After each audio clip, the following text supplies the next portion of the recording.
got a boat. I'm gonna break the rules. Can I pull Ben Thompson up here? Yeah. Sure. Oh yeah, let me make you a mod too. Oh yeah, I can't do that. Here's Ben. I just like putting Ben on the spot. I don't know why. Oh, Ben's got kids in the background. Yeah, I actually joined the room on accident. But hey, go ahead. I'm at my son's baseball game. Oh, okay. Set your audio quality to high, Ben, so we can hear the kids screaming in the background. No, I don't think you want that. All right, how are we doing on the numbers here?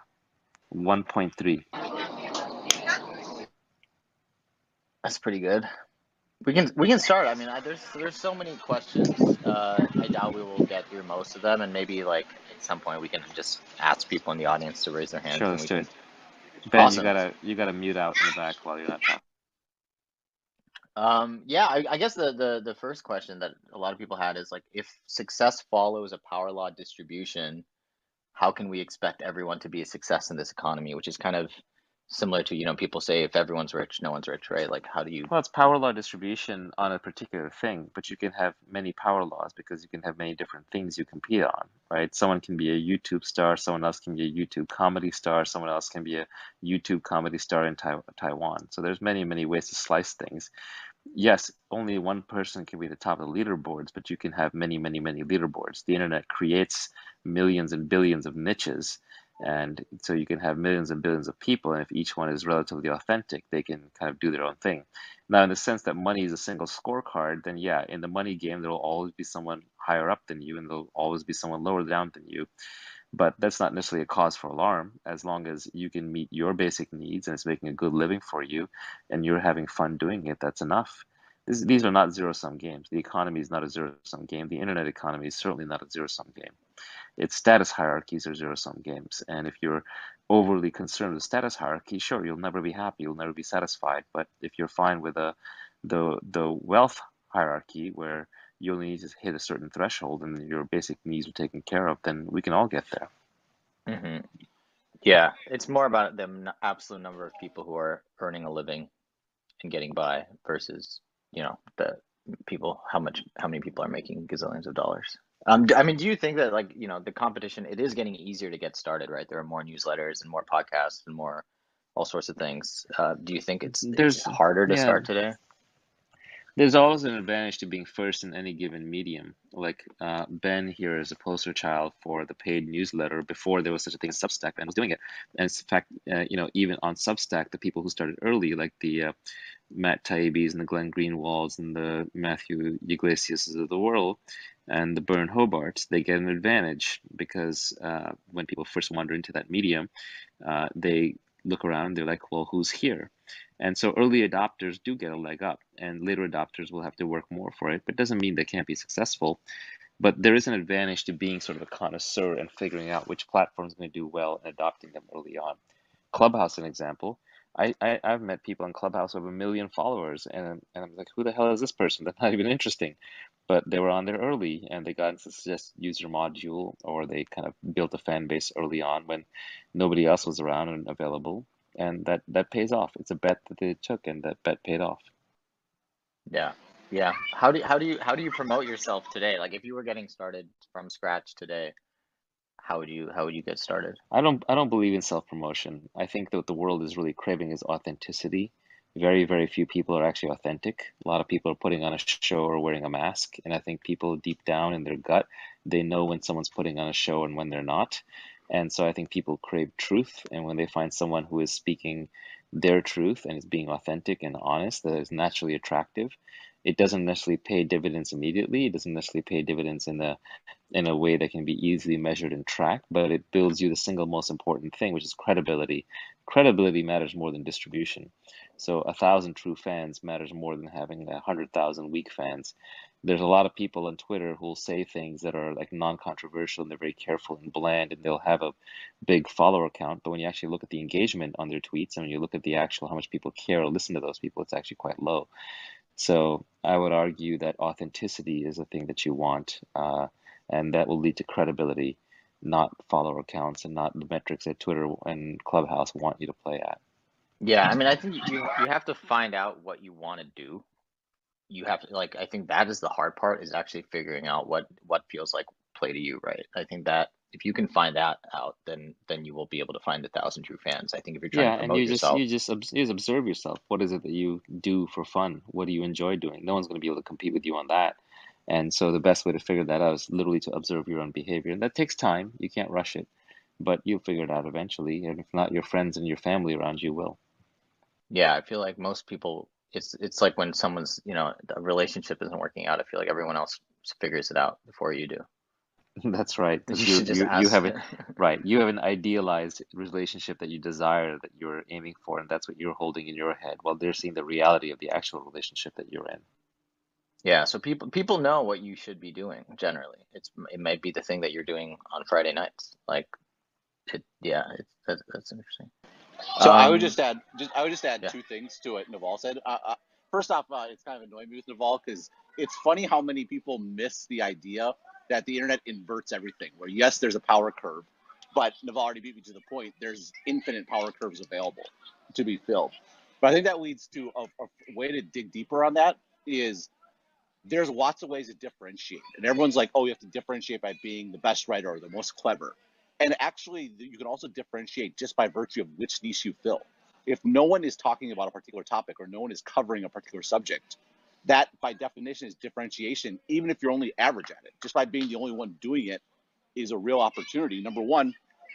And then number two, I push back a little bit on the whole passion or what you find fun, just because I think what is fun is being really good at something, and you get very passionate about something if you spend all your time doing it. And I think there's a function where there's so many things to cover, so many things to talk about, and if you do it and you practice it and you get better and better and better at it, you're going to turn around and suddenly realize you're super passionate about it at the same time. And so I think there's a bit where all this is true. You want to find something you do for fun, and you want to be differentiated and have a niche, but the order in which that happens and the opportunity is revealed, I think, is kind of the opposite of what everyone sort of assumes it is. Yeah, I mean, riffing on that for a second, like product market fit has a way of creating passion. Like I've seen a lot of companies where like they get product market fit and the founder is really passionate, and a company doesn't have product market fit and the founders aren't that passionate, or then they find product market fit later and then suddenly everybody's passionate. So they do kind of go together. It is hard to say which came first. So I think that is a very important point to bring up. Yeah. Well, I think By it's the way, that's the other thing that's yeah. exciting about this sort of subscription thing. I mean, I've been very excited about the potential for this model for like local journalism or like very niche sort of things. And it's a great example where if you like the geography still matters, right? Geography didn't work for a business model for newspapers once it sort of fell apart, but that's because their cost structures were way too large to sustain it. But that doesn't mean people still don't have sort of local concerns, for example. And local concerns could be geographic, they could also be on the internet, right? Covering a game, covering a particular company or something along those lines. And to me, I think that, yeah, maybe it's a little late if you want to be a generalist tech blogger, right? I thought I was too late when I started in 2013, but it's very, very early for, I think, just a massive, massive number of niches. And what's impressive about Ben is he's always tinkering. So when he did Stratechery as kind of the first real paid blog out there, a newsletter, he was just playing around. And then by the time other people started doing paid newsletters through Substacks, he's on to dithering, where he's doing paid podcasts. And kind of these serial episodic paid podcasts that are bundled with his newsletter. So there's this tinkering mentality that can kind of keep you ahead of the curve if you want to, if you're an early adopter type. Now, by the way, when I say what feels like play to you, that's just half of the thing. That's not enough. The whole phrase is what feels like play to you, but looks like work to others. And all those words are deliberately chosen. Like feels like because it's your internal feeling, like play, so it's fun, but looks because the outside person doesn't have the feel like work to them. And if it looks like work to them, then you can monetize it and it can be useful. So all four of those pieces are important in that sentence. All of those criteria have to be fulfilled for you to find something that is a worthwhile endeavor, where essentially it's your hobby, but it's everybody else's vocation. It's your avocation, their vocation, and then you can outcompete them in that and do well and enjoy every step of the way. Like my sense is, for example, Ben, I listened to your podcast, your Dithering podcast, with John Gruber, and it just sounds like you guys are just having fun. I mean, it's just like two friends chatting, right? And no one's going to compete with you on that because it's just two friends chatting about the tech industry, and they have a genuine love for the tech industry, so they're enjoying themselves. So there's just no way to compete with that because you can't No, lose. well, the other thing too, is you that's the ultimate differentiation that by definition no one can compete with is being yourself because there's only one you. So to the extent you can get to that, I think that's right. And I also love your point about it feels like work to others. This was one of my biggest screw ups as a kid was I had it stuck in my head that the subjects I needed to study, whichever ones were hard for me, were the important ones, and the ones that were easy for me were not important at all. And so I spent my time taking classes and focusing on like majors that were very, very difficult. And finally, I kind of like gave up on that halfway through college. I'm like, I'm just going to do classes that sound awesome and that I like. And then it's something like the whole world opened up to me. And I think it was a weird mindset. I don't know if that's common to people. It's simply one that I fell into that like, oh, if it's challenging, it must be Yeah, important. this is a common trap, right? Like people try to fix their weaknesses when really you want to double down on your strengths. But even when you double down on your strengths, you want to go to the things you're strong on and then find the hardest things in that domain and hone yourself against those so you get even stronger. So it's like if you're reading a book that's really difficult and you kind of are confused, if it's something you're interested in, you'll reread it, you keep going over the points until you get it. And it's the same as like when you feel soreness or pain after lifting weights, you're going to build stronger muscles. On the other hand, if it's a topic you're not interested in, you'll just wander off and you'll just never get anywhere on it. So I don't believe in trying to cover for your weaknesses, especially in a nonlinear world with specialization of labor where you can hire other people to cover your weaknesses or partner with other people to cover your weaknesses. So you really just want to double down on your strengths. And to do that, you always have to be at the cutting edge of your domain. Yeah, I mean, it feels like there's a lot of people who want to, who have a point on the map that they want to get to, and then they have to figure out how to get to there. But really, everyone should just move from where they are today, right? I think that's what's so important about the tinkering thing is it's very Yeah, incremental. exactly. All three of us up here are tinkerers. Like I, was early on tinkering with Twitter for philosophy. You, Sahil, you're tinkering with Gumroad and like the weird way that you run it. You're tinkering on the crowdfunding side. You were tinkering on rolling funds. I was tinkering on how to mechanize angel investing in VC.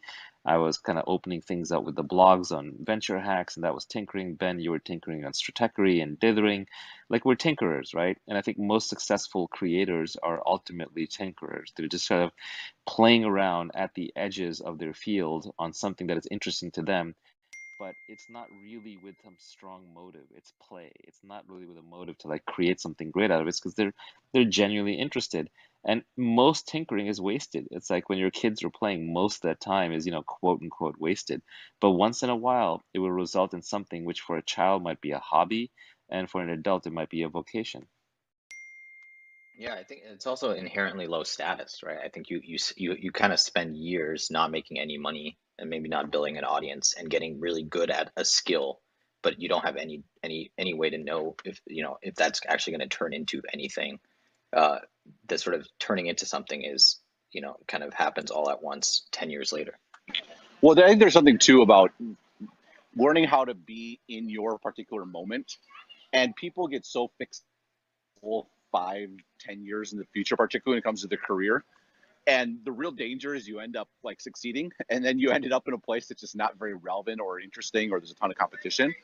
And I look back like how I ended up what I'm doing, and Oz had the quote, you look backwards, you connect the dots. Learning, I was, maximizing whatever I was doing at that particular time. That's what pays off. And you see so many people get so distracted about where they want to go, and they don't take full advantage of the spot that they're in. And then you look back, like, man, I wish I would have spent that time better because I could have really used that experience, and it's already too late. You certainly don't want to plan for trying to predict too much in the future. Like, I think the worst title you can possibly have in your bio is futurist. First of all, it's just tone deaf, but when someone says futurist, and it's like, they're trying too hard. They're trying too hard to live in the future. When, yes, you're right. Your only moment of power and knowledge is the present. You just act from the present. And it's not to say you shouldn't have like goals and plans and those kinds of things. It's kind of nice to have them, loosely held. But if you stick too closely to them, you'll miss reality. Reality is very fluid and very complex, and it's much more about navigating from the small set of options presented to you, much more choose your own adventure style than, top-down Soviet style planning with 5-year plans and I'm going to get to A, then B, then C. No, I think the other thing with that too, you do need a long-term goal, but that gives you a way to think about the immediate term options, right? Like, so I have 3 options today that are not my long-term goal. I know the general direction I'm going, so I can choose this one that maybe is suboptimal or maybe seems further, but I'm building up a particular skill or getting a particular sort of experience that will get me closer to that long-term goal without having, like a 5-year plan. I think that's the exact wrong way to go about it.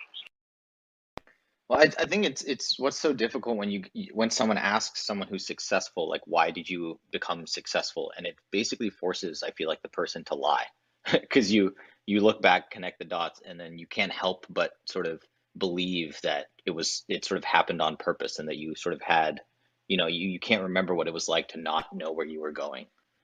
Yeah, first I picked sperm number 3,768,412 that then routed its way to egg number 14 on the exact date of blah, blah, blah, right? So And the it's story funny. begins.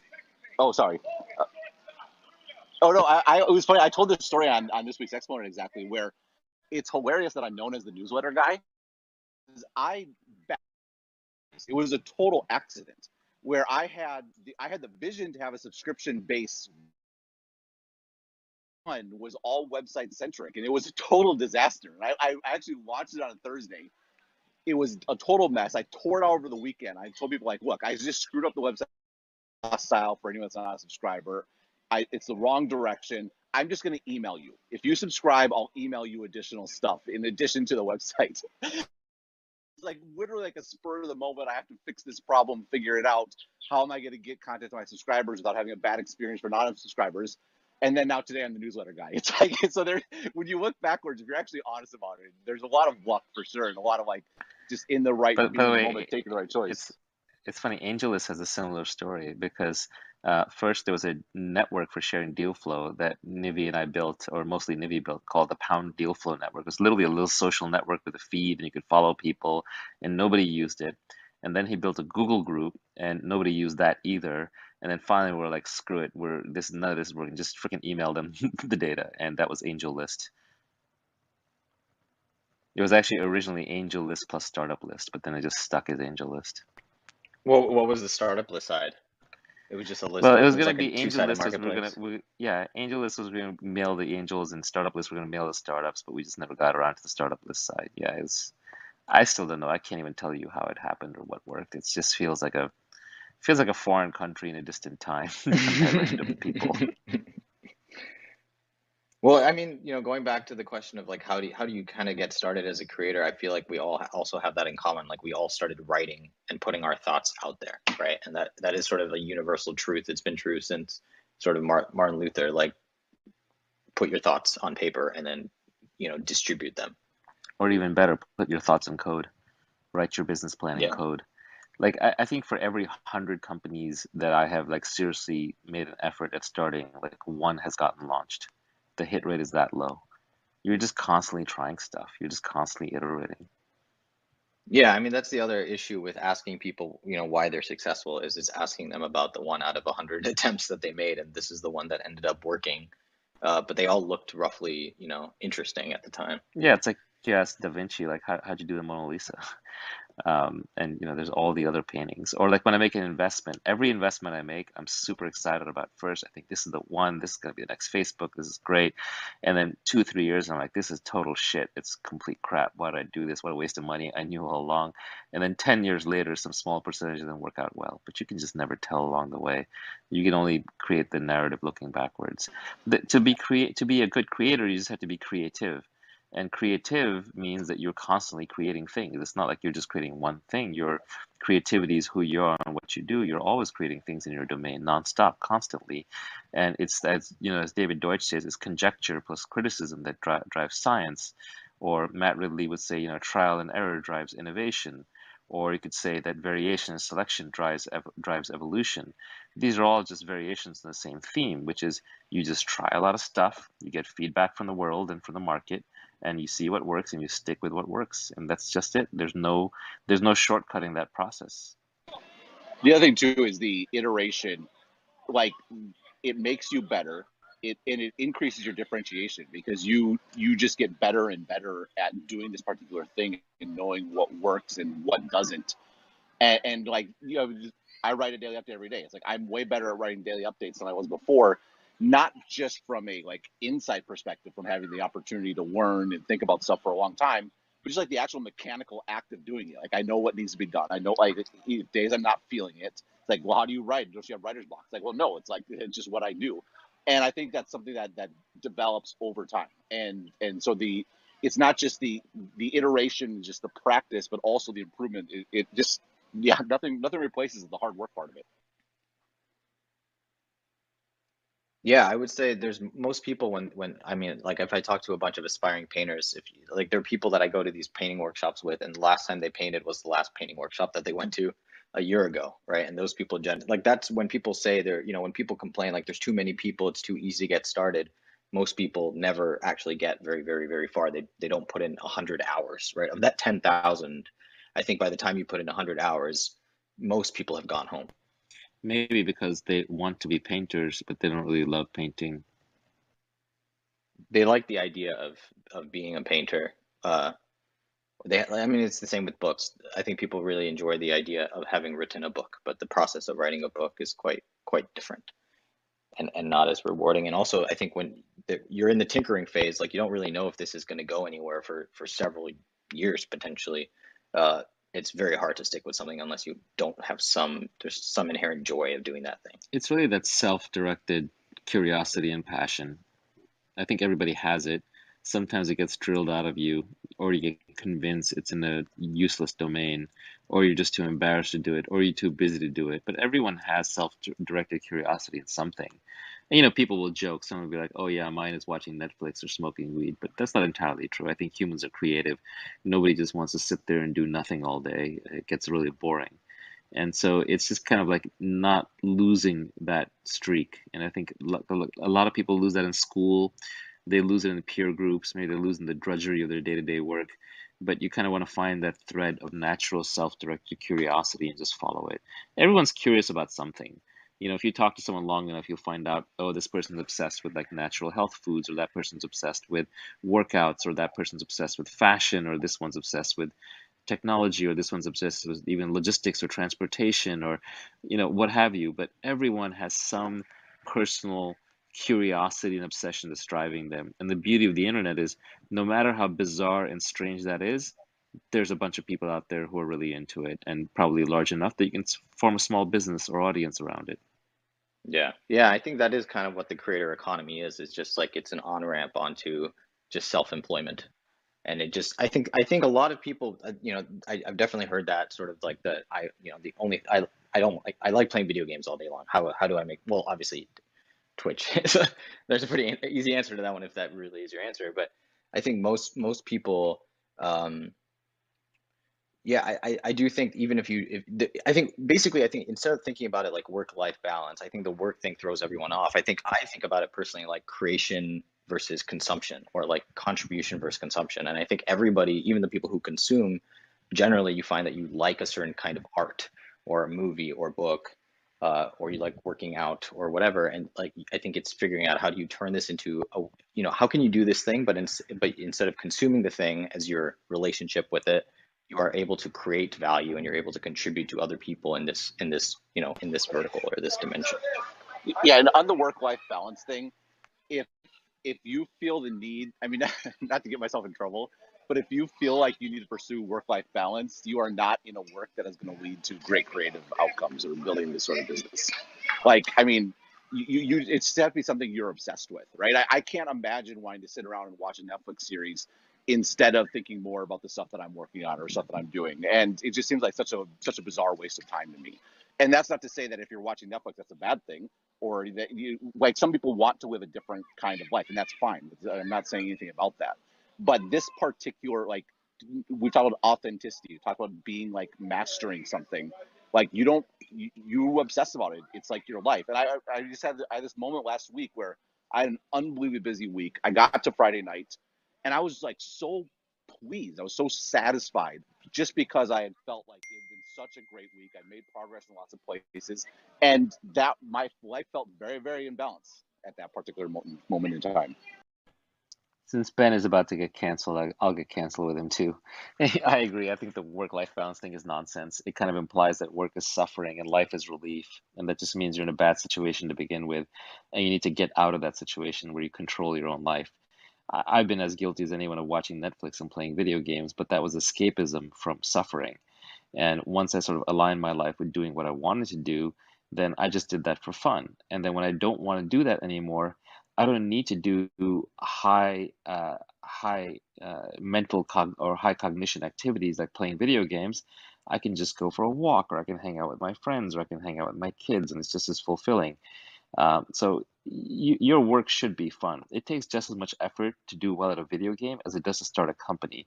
Somebody on the internet used a phrase that really stuck with me. I think it goes by Illimitable Man or something, one of these inspiration accounts. But um, he said that video games are shadow careers. And when I read that, at that moment, I knew video games were leaving my life because it was absolutely spot on right. I was building a career, except I was building a career in some fake land, in some fake game where the rules would change, or some 12-year-old would come along and crush me the next week. And I saw it for what it was. It was a shadow career because I wasn't putting that same effort into my main career, because my main career didn't really line up with what I wanted to do. And that's why I knew I needed to make a change.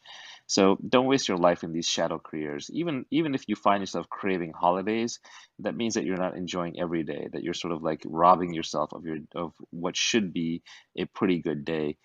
Even like, I know this is an extreme example, but you eventually want to get to a point where you don't look down on Mondays. You don't dread Mondays. Mondays are no worse or better than any other day. And so that means like kind of getting away from this idea of work-life balance. It's rather getting into a mode of work where that is your life and is fulfilling. It's good work. You enjoy it. You have to align, again, to use the old Robert Frost phrase, align your vocation and your avocation. Yeah, and not to double down on getting canceled, but it's easy to look at, today, Naval and I are doing well, and like, oh, it's easy for you to say. But like, I started Stratechery while working another full-time job. And what I mean by that is I found it like, this is the part where it does pay off to do something you love. I loved tech. I love thinking about tech. I love writing about tech. And so it was actually a form, like by work-life balance, my work was kind of drudgerous, but my life was actually what I was really obsessed about. And so that was a place where I was able to align the idea of doing what I loved in my free time. And it was able to transform in the wrong into my work. I believe me, I feel very, very fortunate about that. But this isn't an incompatible idea where if your work is drudgerous, that's actually all the more opportunity to figure out what it is you love. Because if you love it, you're not going to feel like, oh, now I'm doing two jobs. You're like, oh, I have my work during the day, and now I get to go home and do the stuff that I'm excited about. That's actually an indicator of something that you might be worth spending more time on. Yeah, I have mixed feelings about the phrase the creator economy, because I think the economy has always been the creator economy, in the sense that the creative people are the ones who get to run things and get paid the most. It's just there have been very few of them. And so now what's happening is that the number of creators that we can support is broadening thanks to the internet. So many more people can be a creator. And yeah, maybe not everyone is going to be a creator just yet, but that doesn't mean that you can't be. If you're in Clubhouse, if you got an iPhone, if you're sitting here, if you're listening to this, just because half the world can't be creators doesn't mean that you can't be a creator. You can't be the leading wave. Entrepreneurs are creators. The best financiers are creators. Obviously, artists are creators. Best actors are creators. The best producers, the best directors, the best, in any Cooks. endeavor. In any endeavor, yeah. If you look back in history, history really remembers the artists. They're the people who are breaking new ground, who are creating new things, who are generating new ideas. In an age of infinite leverage, ideas are the most important things. Judgment is the most important thing. And so we've always been in a creator economy. It's just that there haven't been that many people who were the creators. They collected all the rewards because they were the real creators, but now many, many, many more of us get to participate in the creative act. Yeah, it reminds me of kind of the size of the firm, right? Like I just think that the average size of the firm is shrinking and it's getting closer and closer to one. And for all intents and purposes, Right. certain brands look like it's a company of one, even though there may be a As whole external, army yeah, behind them. yeah, as external transaction costs come down thanks to things like Gumroad and the internet and Clubhouse and so on. Well, the other thing too is if you're in a job that isn't great, but whatever, it's paying the bills, you actually have this sort of weird advantage when it comes to pursuing your passion because you don't have the necessity of supporting yourself or supporting your family or whatever it might be because you sort of your costs are taken care of. And so there's actually an opportunity to, a lot of great businesses don't work out because they took too much money up front or because they couldn't get to that sort of break even point because it takes a long time to build. I mean, the newsletter business is like this, right? It's a great business once you have 1,000 subscribers, but getting from 0 to 1,000 takes time. And so there's actually an opportunity to sort of arbitrage the fact you're in a job you don't like, in that you can spend your free time doing stuff you do like and figure out and experiment with monetization and how you're going to make that your business and such that it could be your business in 5 or 6 years. And this is what I got lucky with trajectory. It happened faster than I expected. But I started trajectory with a 5-year plan. It's like, this is going to be my job 5 years from now. And I was going to figure out what worked until I could get to that point. And I selected jobs that were going to give me room to do that. And so that was how I thought about like my day job. I want to have room so I can build this job at night. And I think that's a it gives more possibility of actually figuring out what it is that you want to do. Yeah, I had a Yeah. slightly different route, which is unlike Ben, I can't be creative and have another job. I just find like work and the drudgery of it is soul crushing and I need a lot of free time to be creative. So rather for me was in my own endeavors, I just drifted more and more to the creative side of the work. And I just refused to do the non-creative work. I refused to do the drudgery. I would outsource it or decline it or I would shift away from it until I ended up doing the creative roles in the positions that I was in. And then people eventually realized that that was my superpower and they kind of left me alone on the other stuff. But I was not able to do the day job, night job thing because it just takes up too much time and I need time to be creative. I need like empty space in my calendar. I think like creativity it sort of begins with an empty calendar. When you have an empty calendar, you can be creative, or at least I can be creative. And then creativity ends with a busy and cluttered calendar because once your creativity is demonstrated, everybody wants a piece of your time, and then you fill up your calendar because all of a sudden you're popular, but now you can no longer be creative. So watch your calendar. The inverse of your calendar is your creativity.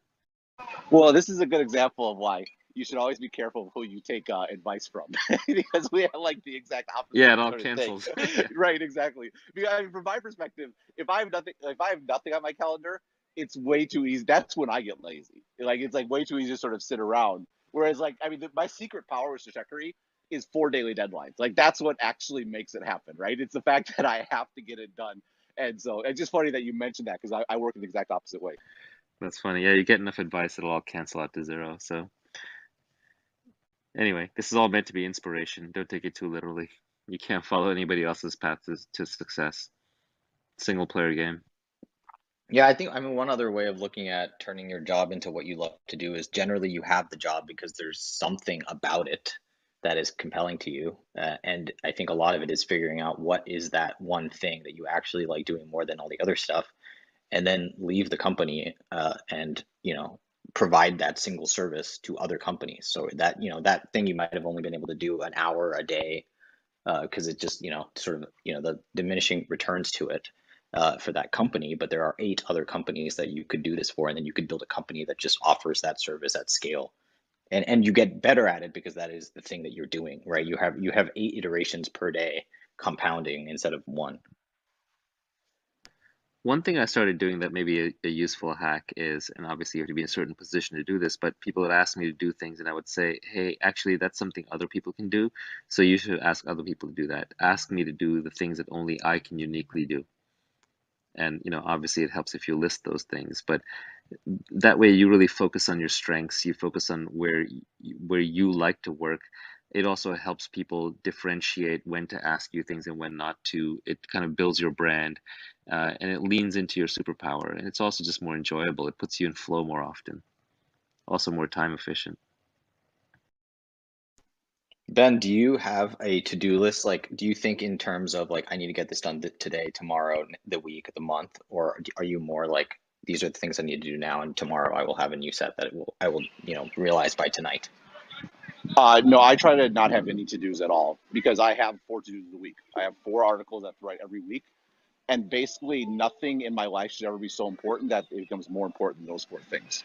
So, I mean, I have gotten to the point where I'm fortunate to have folks helping me. And so that can, like doing accounting and taxes and stuff like that is stuff that needs to be done. But that has absolutely nothing to do with what actually drives my business. And so that's the stuff you get other people to take care of. You don't want to have any mental space connected to deadlines that aren't connected to your actual output. So my life's entirely geared around 4 times a week I have to publish something, and nothing else should just sort of get in the way of that. And most of the time you're spending then is actually contributing. It is being creative. It is like Well, I producing mean, something towards one of that's not those quite four. true. Well, no, I do lots of other stuff. Like there's I'm working on another project. I do calls, I have meetings, but all this is stuff that I can drop at a moment's notice. Like none of it is something that has to be done. Like I think there's a difference between doing lots of stuff. There's a certain mental burden that comes with something that you have to do. And so I think that's the bigger thing, is avoiding the stuff that I have to do. And if I want to do other stuff by choice or want to be involved in other stuff, that's often very stimulating and very exciting. Like the week I had last week where I was so busy, I was doing a ton of stuff unrelated to writing. But it was, something I was choosing to do affirmatively as opposed to something that was a burden that I had to do. It's eliminating the have to do stuff for me that's super important. Yeah, I mean, I think a lot of people talk about like time management, but I think if you enjoy the work, if you enjoy what you actually get to do, it's not like no one that I've met that does that really has time management problems. I think most people who think they have time management problems have energy management problems. They're stuck doing something they really don't want to do, so they waste all this time. They get all, distracted. They're never in flow. So it's not really a lack of time problem. Yeah, well, I mean, it's miserable, and Naval talked about this earlier. Like, and this is the hard part of having a job that you don't like, is there's a lot of stuff you do have to do that you don't want to do, and that's how you burn out. That is like that burnout fuel is because it's sheer willpower to make yourself do something you have no desire to do, and no one has that much willpower. The thing about creativity also is that other people are not going to give you the space to be creative. You're going to be most creative on your own, or maybe the one good thought partner, maybe two maximum. Once you start getting past that point, you're not going to be creative anymore. It's just too hard to be creative in large groups. And other people are always going to fill up your time with, well-meaning tasks that have to be done. They're not going to understand this idea that you just need like large blocks of alone time or with one partner brainstorming interesting things, or coding or writing or whatever it is. These are largely solitary or best pairwise activities. These are not activities that are done in large groups or meetings. And it's just the nature of most business these days that is done very socially. People kind of work and they socialize at the same time. Like a meeting is like a cocktail party by other means, with coffee instead of with cocktails. And a lot of people are just kind of, sort of spending time, or they're on a laptop, or they're having a conversation or water cooler talk or what have you. So I just think that if you want to be creative, you have to be in either a very small organization, or you have to be ruthless, downright rude about protecting your time so that you have blocks of time to do solitary or pairwise work. Yeah, I mean, I think one of the concepts in crypto that I think is so important is composability. And I think the more that you can basically sort of use that function and say, look, the Gumroad does one thing, and basically everything else we're outsourcing. We're outsourcing to Stripe, we're outsourcing to AWS, we're outsourcing to all of the new tools. Like we should basically be doing almost nothing. Yeah, I mean, this is gonna, I don't mean to drop into like 1% privilege, but I think most people are working too hard. I think most people are just basically spinning wheels and spending a lot of time in make work. And the older you get, the better you get at just declining work that you know is useless. Like I have this theory that 99% of work that you do is useless. You still have to do it because it's iterating your way to the 1% that is useful. But in an ideal world, if you were omniscient, you would just cut to the 1%. So, for example, 99% of the people that you went on dates with, you didn't end up marrying. So that wasn't the final answer. 99% of the stuff you learned in school, you've forgotten. You weren't really curious about it. It doesn't apply to your life anymore. 99% of the presentations you did at work, the spreadsheets, the code that you wrote got thrown away, didn't account for the returns. Now, of course, you had to do that to build up the expertise for the 1% that worked, or perhaps it was trial and error. You should do it to find the 1% that worked. But as you get older, you just get better at figuring out, well, actually, instead of taking 100 shots on goal to get the one that works, I'm actually going to narrow it down so I take 10 or 20 or 30. And a lot of judgment is just knowing not what to do in the first place. The ability to say no and be correct that that was a no is a superpower. You want to be able to filter out things very efficiently, and that just comes through experience.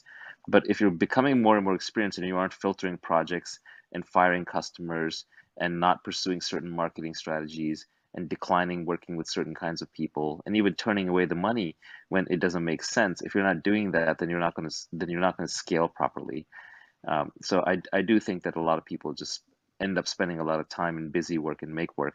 We're also in this odd society where we think that, well, every degree takes 4 years. Isn't that a coincidence? Whether you're becoming an expert in art history or architecture or computer science or physics, it takes exactly 4 years.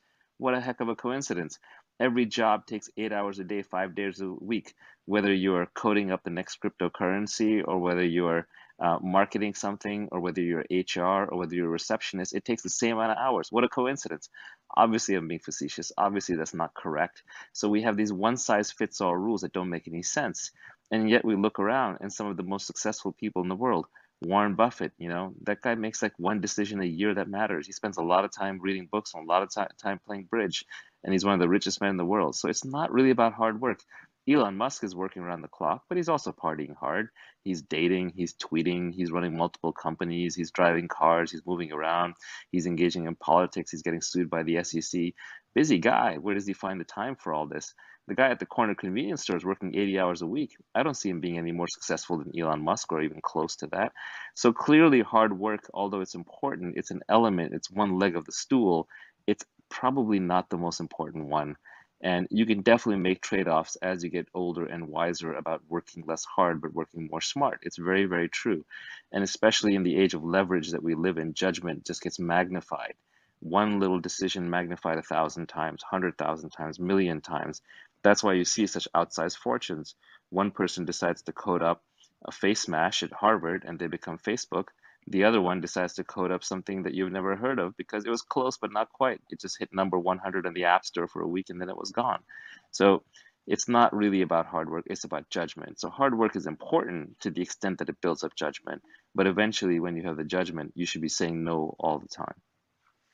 Yeah, I mean, I think also over time you have capital, right? You have credibility, you have potentially just money that you can pay people to do the work, which is something a lot of people you kind of I think that's sort of step Yeah, one is well, like you have to figure out right, how to do the thing that you like to do all the time, or at least make right. free the calendar. Well, there's the three forms of leverage, and you should employ all of them. One is labor, so outsource anything that is less than your hourly rate and set your hourly rate to an aspirational level. Another is capital, which is when you make a decision, you invest capital behind it, so you multiply the force that you're exerting through free markets. And the last, of course, is through creating a product, or which could be writing, it could be a podcast, it could be an actual physical product, or it could be a piece of code that has no marginal cost of replication. And that last form of leverage is largely permissionless and the most powerful modern form of leverage. And that's where the modern fortunes are built. The older ones were built on capital, and the oldest ones were built on labor. If you want to get rich in the 1700s or 1800s, you did it with labor. You want to get rich in the 1900s, you did it with capital. You want to get rich in the 2000s, you do it with code, maybe media. Where do you think crypto like fits into this? I mean, I feel like someone had this question, so let me ask this question, which is about investing. You said somewhere apparently that most people are going to be investors in the future, especially when full-scale AGI kicks in. That seems like maybe not something you'd say exactly, but That's something Balaji said, actually. It's a Balaji quote. Hmm. And I'm not Balaji, but I think I know what he meant. He's basically saying we're going from an economy where most people are labor to where most people are capital. We're going from most people being workers to most people being investors. This trend started with a 401k. Crypto makes it even easier. And crypto is like this giant casino in which you can invest in stocks, bonds, derivatives, options, all this venture, new blockchains, new protocols, stuff that was traditionally closed off and only accredited sophisticated investors. And now everyone can invest in it. So it's sort of creating this mentality of everyone's an investor owner, which is a good thing, right? Everyone's a laborer and everyone's a capitalist. And ideally, I think the highest form beyond laborer and beyond capitalist is creator. Everyone's a creator. Everyone's either creating product, or they're creating code, or they're creating media, they're creating ideas, they're creating books, they're creating podcasts, they're creating YouTube, they're creating Twitch, what have you. But the creator economy in that sense is the apotheosis, it's the highest level. Above the labor economy, above the capitalist economy is the creator economy. Yeah, I mean, I think even crowdfunding kind of fits into that, right? Like it's taking that idea of like DeFi. Like basically I have 7,300 investors putting in $5 million instead of a single investor putting in $5 million. Yeah, It's you've sort of got your that fans decentralized invested in your aspect. business. Yeah, you have your fans invested in your business, which is great. These people are gonna, in fact, if you go onto Twitter, you'll see how people who invest in crypto apps just like promote them nonstop. So now you're gonna have 7,300 true fans who are gonna be out there promoting Gumroad nonstop, and that is a formidable army. And I think, for example, if you look at Tesla, Tesla is partially the most valuable company in the world because Tesla's car owners are also shareholders and true believers in the product, and they just really, really push it. They are that intolerant minority that works for Tesla instead of against, which is how most intolerant minorities tend to work. Yeah, it's funny. When I started considering doing this crowdfunding round, one of the some of the feedback from the industry was like, don't like, isn't that like, do you want more investors? Like, why would you want more investors? And this is kind of what people would say about the party round, right? Like, why do My you my want 10 general rule in investors? venture capital is if the venture capital industry by and large hates it, you should do it. And I'm like, yeah, well, are you asking why I want more people in my army than fewer? I don't get it. Yeah, Yeah. it's basically, I think Parker Thompson had this great tweet a while back where he said, every investor who invested every investor who invests after me is a spreadsheet jockey, and every investor who invested before me is a dart throwing monkey. And it's just the nature of investors that they look at people who are sort of like earlier than them or smaller than them, and they think, these are just dart throwing monkeys. They don't know what they're doing. And anyone who comes in afterwards and is more rigorous, they're like, these are just Wall Street bankers with their spreadsheets. They don't know what they're doing. And you can kind of hear this complaint in the venture business a lot. Another thing you see a lot in the venture business is people saying, oh, welcome to venture so and so. You're going to learn the hard way that blah, blah, blah, right? VCs hate competition because they're selling a commodity product. Money is the ultimate commodity. It's branded by the Federal Reserve, right? Your brand doesn't matter. And so they have the hardest sales job in the world. They have to brand money. So much of it is about status and signaling and condescension and, positioning and know-how and like appearing like you're in the right class. So VCs have developed a black art in sort of creating signaling and transferring status onto companies. And you kind of have to see through that as an entrepreneur. And if you can see through that as an entrepreneur, you can actually get great bargains. Obviously, if you see through it incorrectly and you end up with like people in your cap table who screw you over, then you may be in trouble. You may have done a bad job. But in modern fundraising, good entrepreneurs retain control of their companies, so they don't really have to worry about that. In fact, I would argue these days it's investors who get taken advantage of much more than entrepreneurs do, unlike 20 years ago when it was mostly investors taking advantage of entrepreneurs. Well, do you think crowdfunding will take off? Like, do you think this is a trend that will this become the default, or will this just become like just more competition for VCs that will encourage, like music labels are still around, book publishers are still around. They clearly like do something, right? Yeah, well, crowdfunding is highly, highly regulated, and because it's so regulated, it's limited. It's 5 million bucks, no more than $10,000 a person. You have to publish 2 years of financials. You have some liability. Like it's just really hard to pull off. So you're not unique as a company that can do it, but you're in a limited set of companies that is willing to go through the hassle of doing it today. And I think more and more companies will open up to do it, for their one true fans. But where the real competition is coming from is crypto. The largest angel investor base is in crypto. The largest funding base is in crypto. The market cap of crypto altogether is approaching $2 trillion. That's a lot of wealth sloshing around. There's a lot of people who recently made money in crypto that only understand crypto and they're happy to invest $100 million in some DeFi protocol that's not even launched when they wouldn't even know where to start with a YC company that's raising $2 million. So I think the real competition for venture is actually happening in crypto. There's a lot more money sloshing around than in crowdfunding. Crowdfunding will happen, and there will be more and more and more of it. But because of the artificial regulatory apparatus that's slapped onto it for user protection, quote unquote, it's going to be much more limited in size. Because crypto is resistant to the sovereign nation state, because it kind of routes around and operates, in the gray markets, it just ends up being, even though it's crazier and frothier, it ends up being a much larger market. Is it just because it's impossible to actually regulate? It's impossible in that It's very in that difficult to system, regulate without or too destroying it. expensive? Well, Hmm. it's difficult to regulate it without scaring it overseas or destroying it locally. And if you do that, then you pass up on the fruits of it, and the fruits of it are very tantalizing. Yeah, I feel like crypto in 2011, 2012 like had this market risk of like it could have been stopped, I think. But I think it got to scale, and now nations are sort of, it's at a shelling point where no nation is going to, it's kind of bigger than any nation at this point.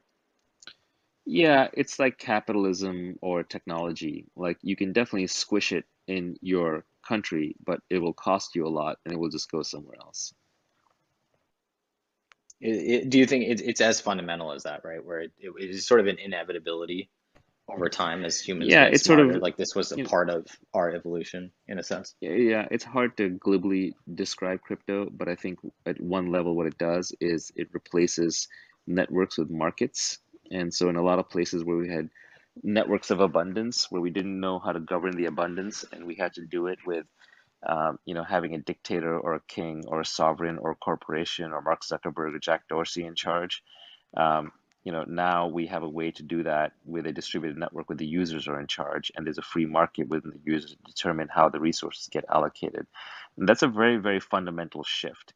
If you can build a Clubhouse or a Twitter or a Facebook or sovereign money or gold or Wall Street or a Spotify like network, and you can do it so it's run by its users, that is going to be a fundamental innovation on infrastructure and governance, and it'll change the way that our society is structured. It's very powerful. It's very next generational. So you could forego that, but then you're kind of stuck in the old model of organization. It's like being stuck in, some form of communism or socialism when the rest of the world is moving to capitalism, or it's being stuck in some kind of a wall garden internet when the rest of the world is moving to an open internet. So I think the difference will just become more and more stark over time. Yeah, it's like I feel like the internet didn't really do anything to the way that we work yet. Like we still work in these 9 to 5s. We were still going to these offices, like not too different from the industrial age or era. And I feel like crypto and the creator economy, like that's finally happening. Like we just had to get on ramp to the internet. We just kind of took everything we were doing offline online. And then the next phase is like, cool, now that we're all online, like actually a lot of these assumptions we don't need anymore. And Yeah, crypto is kind of the I forget who said it. Like the future's already here. It's just unevenly distributed. Like it's very unevenly distributed. Like the first phase of the internet, you had the web, or even if I go further back, like there was a time when VCs only used to invest in hardware companies, right? IBM and Digital Electric Corporation and Sun Microsystems. And the idea of investing in software is ludicrous. Software, this thing has no value. You can copy it. I can't even see it. How can you sell it? So investing in a Microsoft was like a daring act. And then, of course, when software got normalized, people realized all the values in software. Then it became about, well, you can't invest in the web. You can't invest in Yahoo. That's a website. You got to invest in software. But then it turned out that Yahoo and Google were really valuable. So the next thing comes along, people are like, well, what about this crypto? Well, there's nothing there. There's not even software. There's not even a website. It's not owned by anyone. There's nothing there. It's just a hallucination. How can you invest in the idea of a new thing called money? And then people got rich in crypto. And now the new one's coming along with NFTs. Like that's art? That's not art. That's just a signature. That's just a hash that you own in the blockchain. That's not even a piece of art. How can you invest in that? And honestly, I'm even a little lost in that last one. But it just shows you how much more ephemeral this idea of value is getting, and how each generation has to make a mental leap past the last one into where the value is coalescing. I think part of it is that like the next generation sees the sort of shared social myths that create the value, and like the last generation doesn't. So we look at this and we don't get it because we don't see any of the activity. We don't see any of the millions of people agreeing that this thing is interesting and that enables, whatever interesting behavior. That's right. The art on the wall only has value if other people who look at it think it has value. The same way Bitcoin only has value to the extent that other people out there are Bitcoiners and think and will accept it in exchange for material things and physical things in the world that we all agree has value. Yeah, totally. I mean, we plan to open source Gumroad completely, and it's because like the code of Gumroad should not really be valuable. That's not why Yeah. Gumroad Another way of will be looking at big. another way of looking at crypto is it's the business model for open source.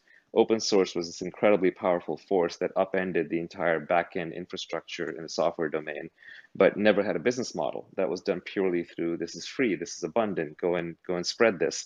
But now we've added a business model to open source, and that's tokens.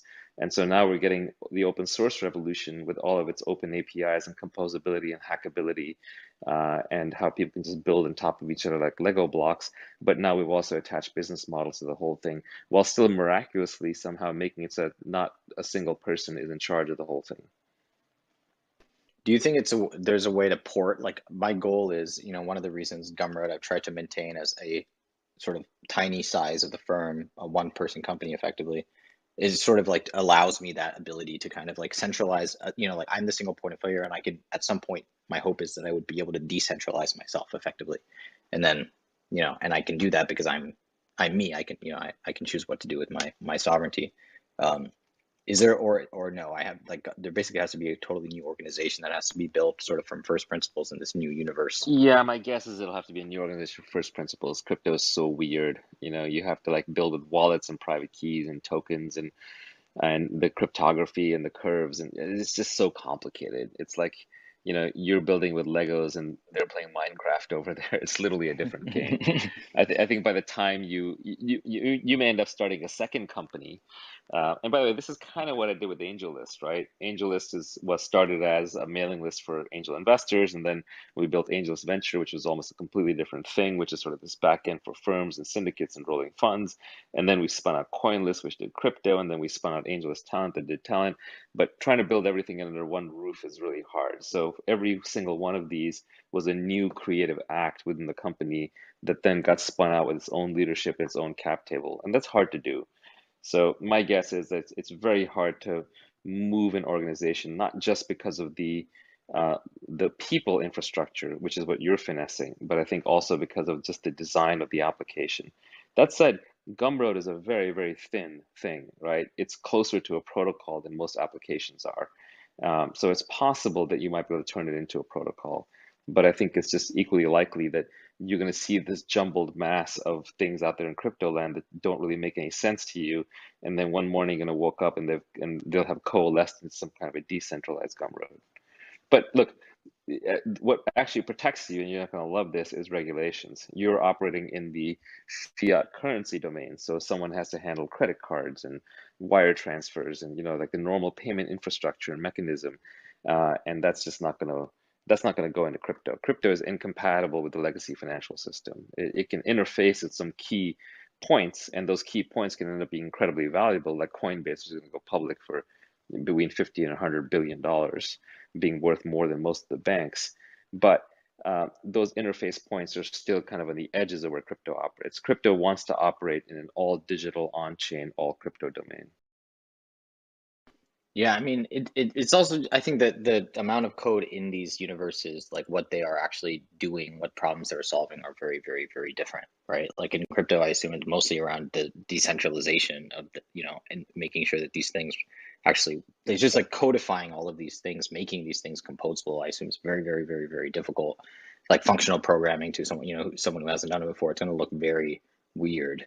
And most of the code that is written in this universe, like most of the code that we write at Gumroad is basically like fraud detection of various degrees, right? It's just basically almost everything we build is just bad actor prevention, right? Like it's just we can't trust the people who use Gumroad enough, so we have to build passwords and two-factor authentication and payments and risk and fraud and chargebacks, and we have to protect against database manipulation and authentication and all, like just so many, almost all of the code is basically preventing that from happening. Whereas in crypto, that almost isn't an issue, right? Like it's sort of assumed that when you enter this world, everyone has sort of done that already, and you enter this new world and sort of trust, it's sort of trustless in a sense.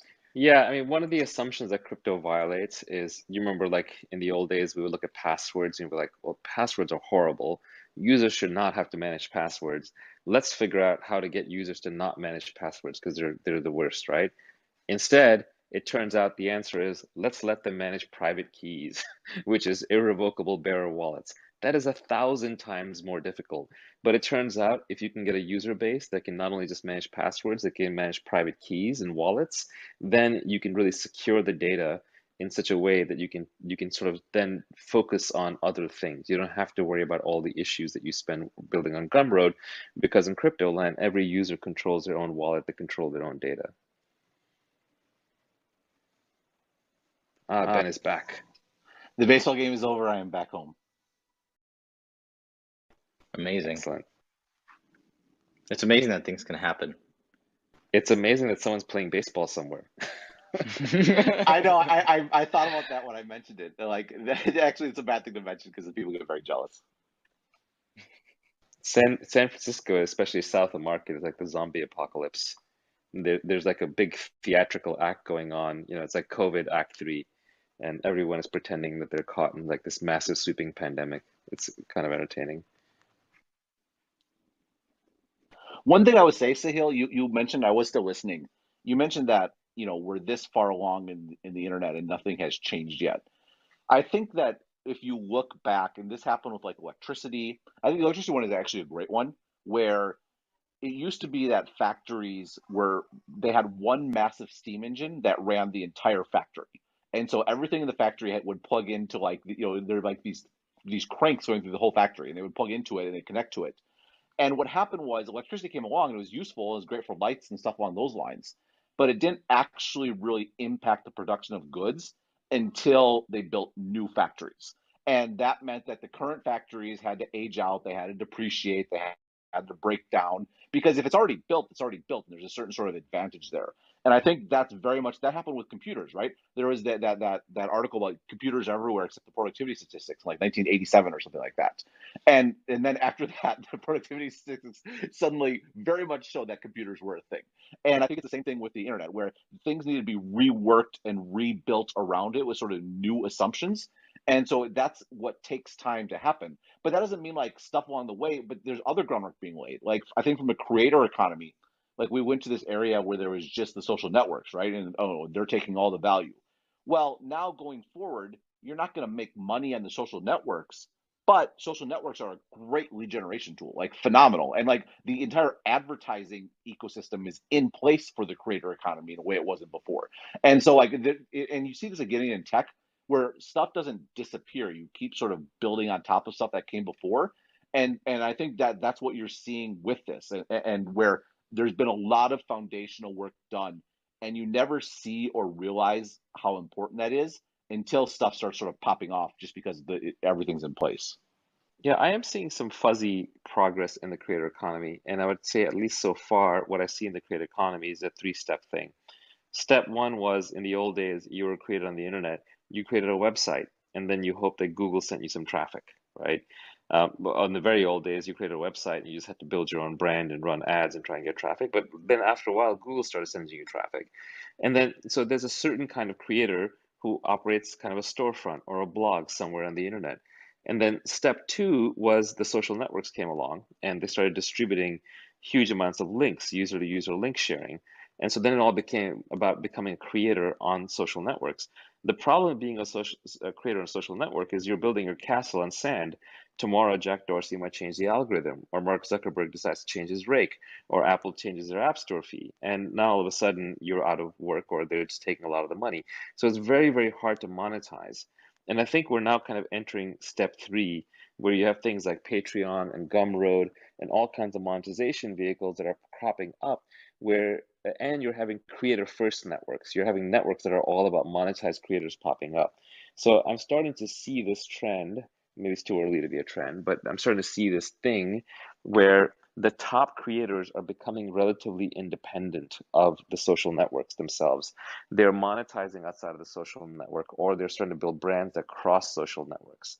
Like for me, I mean, I don't really consider myself a creator, I don't really monetize, but it was very easy to cross from Twitter into Clubhouse. Like most of my Twitter following will follow me in the Clubhouse to the extent that they're in Clubhouse.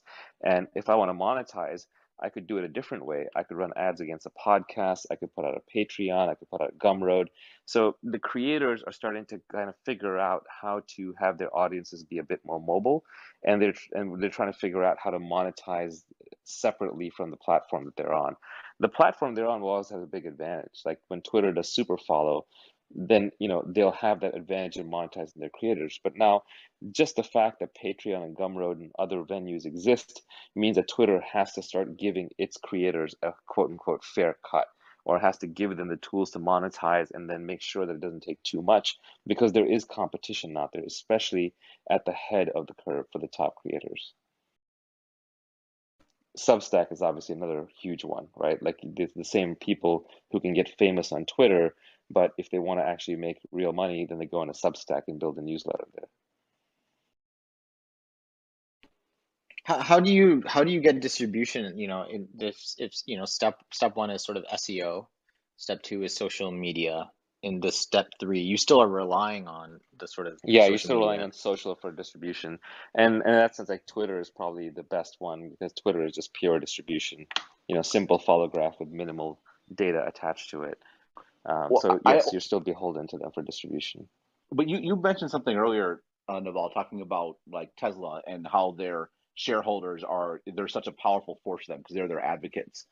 I suspect, I mean, much, much, much, much smaller scale, but a similar dynamic is the case for creators. Your distribution is your users. And you are like, when you have passionate fans that love your stuff, they will tell other people. And it's interesting because it's much more of a linear sort of advantage. It's not an exponential advantage because people only know so many people. And so they'll exhaust the people they can tell. But then those new people will know some other people and they'll tell them. And to me, that like, yes, Twitter is a part of this because your fans may use Twitter to talk about you, but it's still really the core unit there, the core driver is your supporters. And that's the sort of superpower and super distribution channel that creators have. And that is also portable. It's portable across Twitter, across Facebook, across email, wherever it might be. I mean, dithering, like, how do you advertise a paid podcast? Well, it turns out you have other people who listen to podcasts or who do podcasts, and they'll talk about it on their podcast. Oh, this happened on Dithering, and that's actually our best channel by far. Is people talking about Dithering on their podcast, and the listeners of that podcast like, okay, fine, I'll have to go check this out.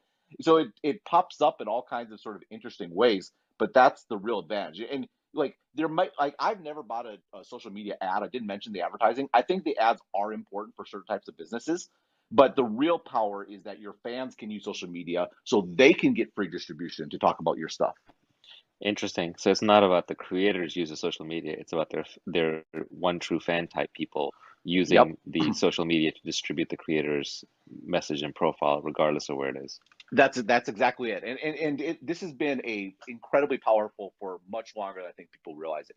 This is what I didn't realize. I mean, I learned this just because I mentioned I had a 5-year plan for Stratechery, and the reality is that I ended up going with the subscription version of Stratechery within a year of launching the site because I completely underestimated and had no appreciation for how powerful social media was, not from my tweeting, but from other people tweeting my stuff, and it's incredibly powerful. Yeah, it's funny, like back in 2017, 2018, I kind of had this idle wish that I was like, yeah, I want to build like a media empire, but I don't want to do any work at it. Like I'm too lazy. I literally just want it to happen by itself. And sure enough, somebody else compiled all the tweets into a book and they did all the work. So the media empire kind of came around, but I just got to be authentic.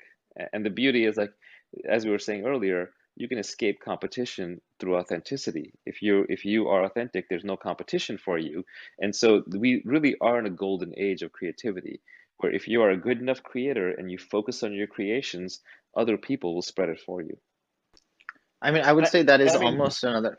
well, just the other That's thing almost too. another. Oh yeah, yeah, go. Oh, no, wait. Oh, I was just going to add. I mean, uh, for what it's worth, and I think this is useful in the context of talking about Substack. You're like, oh, well, these big guys, these popular people are taking all their sort of fans there. Like, I started Stratechery with like less than 400 Twitter followers.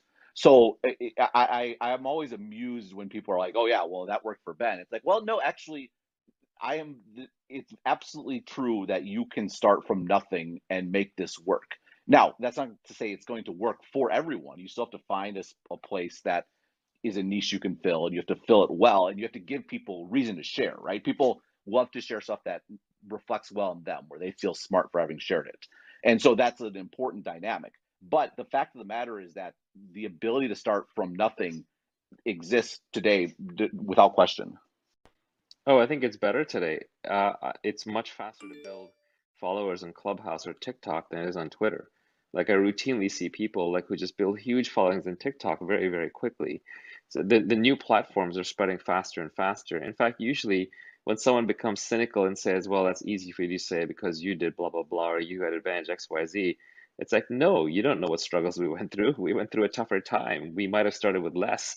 And that pessimism is self-fulfilling, especially in an age where there's so many non-linear upsides floating around and you want to take a lot of these bets and tinker and iterate until you find one that goes non-linear. The proper philosophical approach is rational optimism. You generally want to be optimistic because things can work out 100x or 1000x on the upside, and you can only lose 1x on the downside.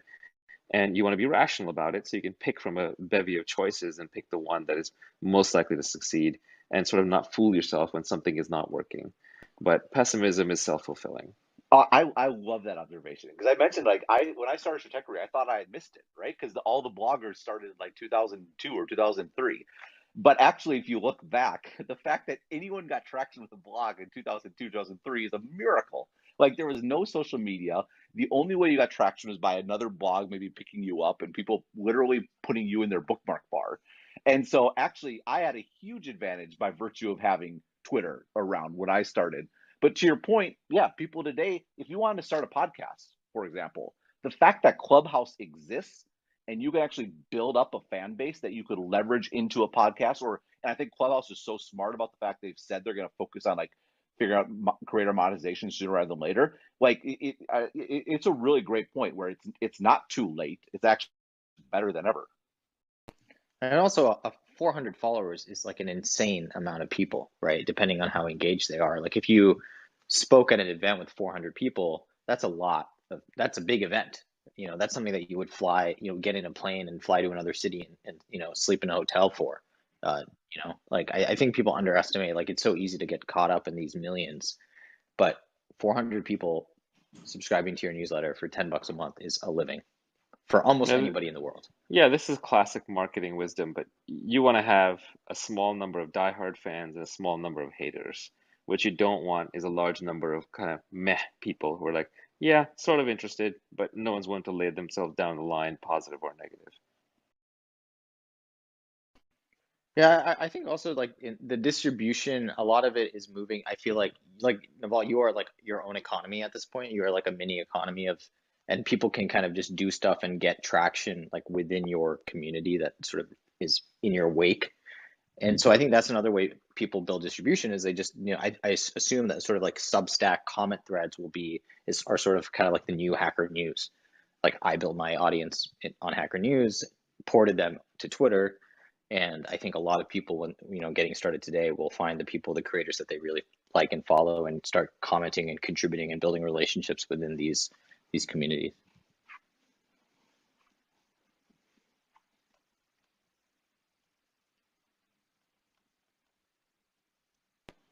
Should we ask anyone if they have questions, or should we end things?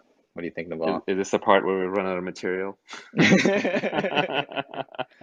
Well, Well, it's funny. I I have wasn't one sure to say question. because I'm really I actually I'm not sure about the community. Like, it's funny because by not sure I'm like I don't know what to do. Like I know there's definitely a Stratechery community. I'm not quite sure how that materializes and how I personally leverage it. But I think part of that is that's more of a personal choice. Like this is where we were talking before, people have different point, you know, different perspectives. I just personally don't want to put in the work to manage the community. And part of it is like my focus is again on those like 4 things a week. I want my mental power focused on those, but that doesn't mean that's necessarily the right way for everyone. I do think someone could be in my position and actually make a massive community out of like Stratechery fans. And I'm just totally dropping the ball doing it. And this is why you should be careful about who you listen to advice for, because some of them might be terrible at stuff. No, Like I'm but it terrible works at for you. communicating. You're being authentic. And I think eventually at some point, if a community has to form, it will form naturally. People will create a Discord or they'll create some message board somewhere else or a Slack, and they'll start doing it, and then they'll invite you in. You just kind of have to wait around long enough. As a funny aside, Ben and monetization, I have a funny history with them there. And Ben, you can back me up on this. Every year, I read some article of yours, and I email you, and I say, I can't believe you're only charging me $10 a month for this. Find a way to charge me more because this is worth a lot more. It's like better analysis than I would get at McKinsey or Forrester by far, even if I'd hired them as consultants. And Ben always writes back and he says, nope, I'm charging $10 a month to everybody. That's my business model, and it'll break if I try and do something otherwise. So you're sticking to your guns is smart, because I think there are people who would have tried by now to do tiered subscriptions, who would have tried to do consulting and all kinds of things that weren't authentic to them, and would have led them astray and destroyed their creativity, and not allow them to scale this beautiful core business where you just charge everybody $10 a month and you got a lot of readers. Well, to be fair, I did try that at the beginning. I started out with tiered subscriptions, and I was going to do consulting, and I was going to do all this sort of stuff. And I got about 6 months in, and I'm like, this is way too complicated. I'm way too stretched out. I just need to focus on this thing. And so I actually, another example of where, yeah, people look at me now and it looks like it was all so great and planned out. No, this is something I had to iterate to. I had to figure it out. This is the core thing. But it's definitely one of those things where if you could get it to scale, like not owing anyone anything is that, I mean, that's the dream, right? Like if you want to quit That's freedom. tomorrow because you're mad, and it's whatever, take your $10. I don't care. The moment I get someone that's like, oh, pay what you want, and someone pays me $1 million, like that's actually a place you don't want to be if you're doing the sort of work that I'm doing, because it's not just that. One, people probably overstate the, oh, I can be independent, I won't let that affect me. It probably will affect you. Two, it will affect your reputation. Like the fact that it's aware that there's this possibility of people having that over you. It's gonna, like, if you want to have a particular impact, because my driving force is not just money. I want to have an impact. I want people to pay attention to what I say. And if you keep those priorities in mind and let them dribble down to the other stuff, then you just end up in a much better spot. And again, I got a lot of subscribers, so it's easy for me to say this, right? Like so take it for what it's worth.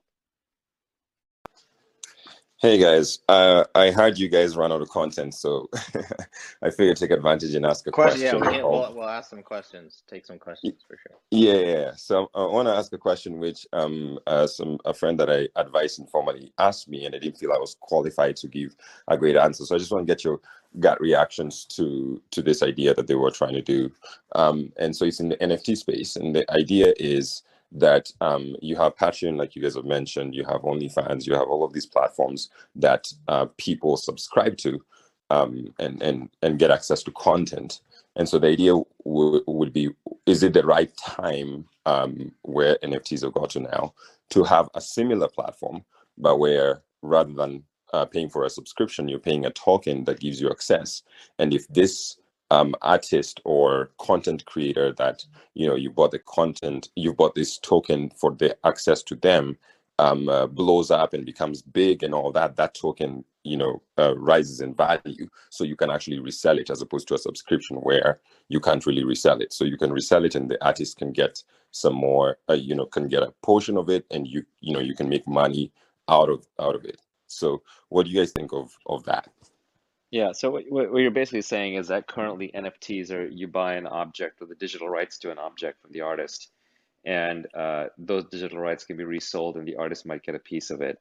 But now you're buying access to the artist in some way, either to their future work or maybe to the artist directly, and you can resell that access token. I mean, Exactly. sure, and I think there are people trying this. Look, the good and the bad with crypto is going through a Cambrian explosion. Every possible scheme you can dream of to make money, where Yeah. you recombine A and B and C and stir them together, is being done, and it's just dizzying how fast it's moving. So the market is going to try all of these things. It strikes me as kind of a trivial improvement, honestly. Like, yes, it will probably happen. It feels kind of obvious, and I will bet you there's at least like 5 different platforms working on it. So I don't know if it's enough of an observation or a leap to sort of build a company around, unless you already happen to be in crypto, you're doing something adjacent and related, and you add this as a feature. I Right, would but just in add, terms of the time, go I ahead, would just Ben. add, Go ahead. well, the other thing I would note is just from like a creator perspective, selling a token like this would be insane because the increase in value of such a token is directly correlated to your increase in value sort of as a person. And so, of course, yeah, that values, that if you're the most famous person in the world, if you're the president of the United States, that token is priceless. But meanwhile, you like is that really worth it to have that token floating out in the world and you have something that you're compelled to do? I just think like there's a problem of like where does the increase in value come from? It comes directly from the creator's own sort of like ownership of their own sort of time and value. I mean, just to get into the sort of specifics of that example. I mean, the Awesome. best Yeah, situation is royalties, right? Where you don't actually have to do anything anymore and you continue to get paid. But like Jennifer Aniston would not show, the value of Friends to her is this residual really truly passive income if she were to forced to show up somewhere. Like what I don't see the value in The that. other thing, well, the other thing too, though, where I do think NFTs are interesting and valuable, and I do think it's kind of a mess right now, but in the long run, there are some things that are just created once, and you want to realize value from them. But I think that the creator economy, part of what's made it so fascinating right now, has been the rise of subscriptions, which sort of align with ongoing work. And there's some creative work that is ongoing work, like what I do, and there's some creative work that is one-off work. And so I think it's great that I think both are necessary and important. And it's great that sort of both, there's like paths to both to exist. I Awesome. would also be I will. skeptical of anyone who sees NFTs now and is like, I need to start an NFT based company because yeah, exactly. the It's people late to the solving this game. problem are two to 3 years into this at least, and those Right, those are the people who they're being rewarded for having tinkered 4 years ago now. right, right. No, all valid points. Thanks for giving your perspectives. Thank you, Felix. All right, let's invite a few folks up and see who jumps on. Well, if it's not in line, I'll be happy to take on. Sahil, thanks for Yeah, inviting. okay. Naval, so good to hear from you. Hello. Yeah, I have a question about when itch is in a creation state, what you now think the most of, and essentially meaning that you can't yet crack.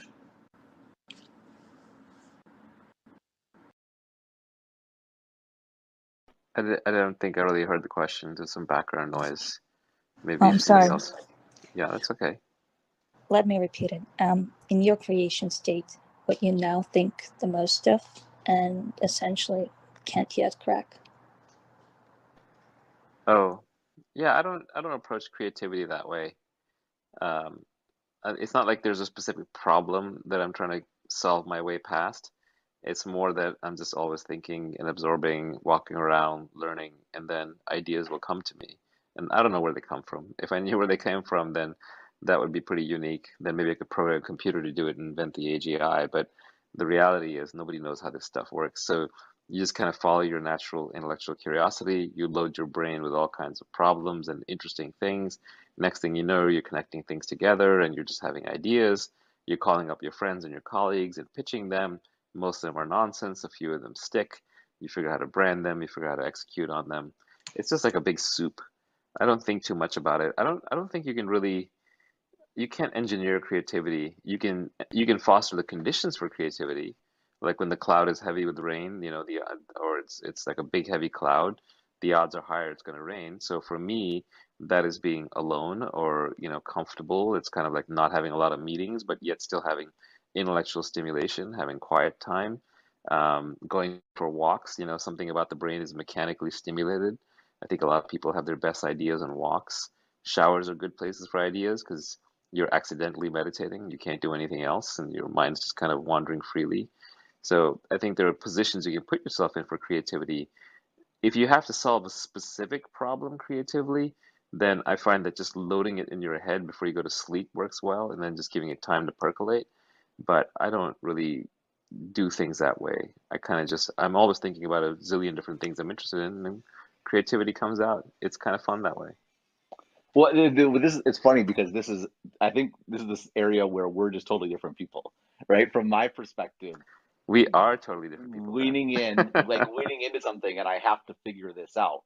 And the walking does help, by the way. Whenever I get stuck writing, I take the dog for a walk.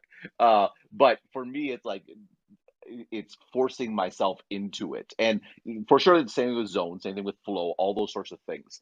But just sort of if I just sort of let myself sit around and wander, uh, no, it's like a consistent disciplined application of thinking that leads to sort of breakthroughs.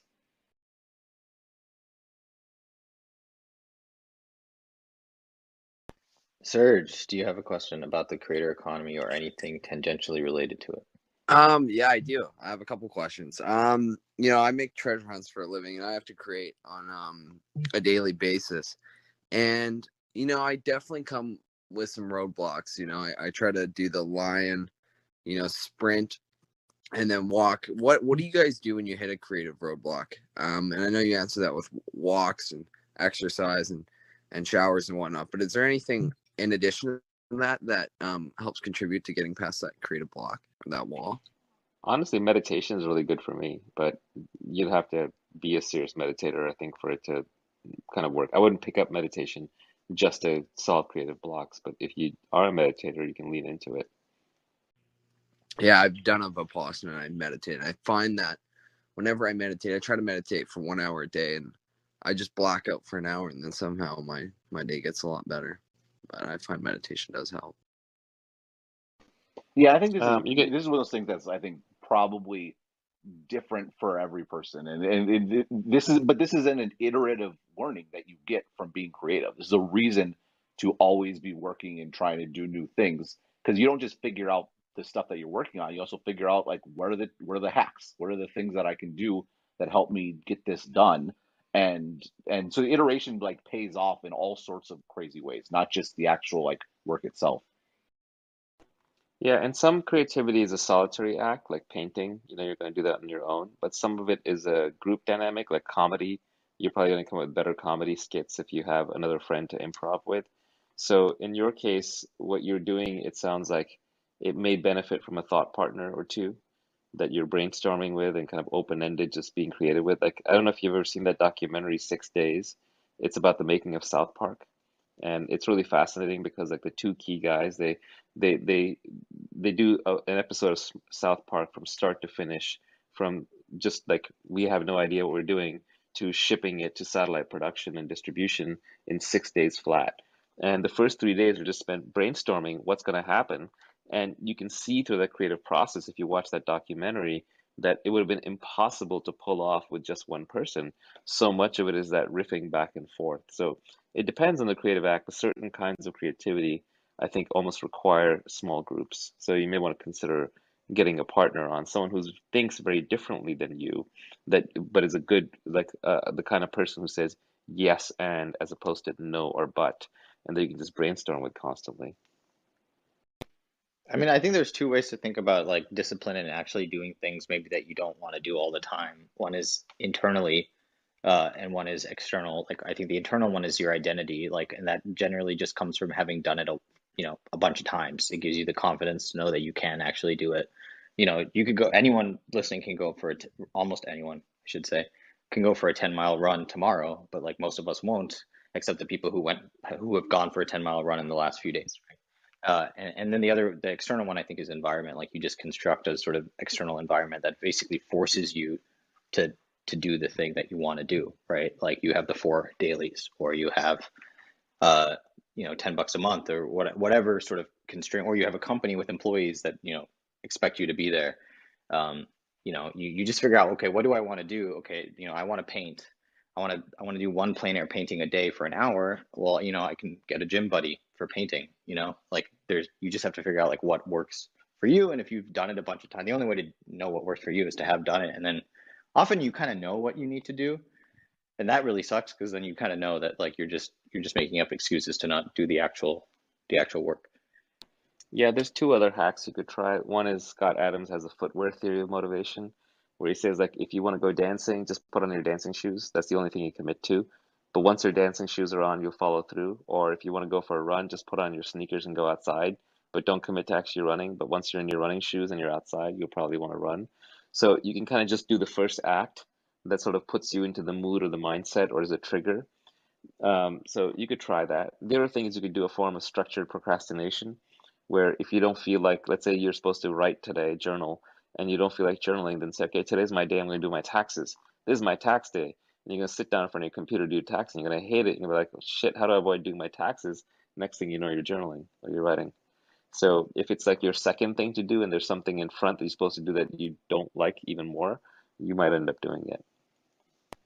Yeah, for me with Gumroad, I knew I wanted to work on it for 5 years, and I knew it was gonna, I wanted to work on it 40 to 60 hours a week for that 5 year period. And so I raised money, and that solved that gave me the time, and it also gave me, like, I needed to do this now. I raised $1 million to solve this problem from these people. And this is, I'm going to be in this industry for a while, so like I better actually start, trying to turn that money into something more.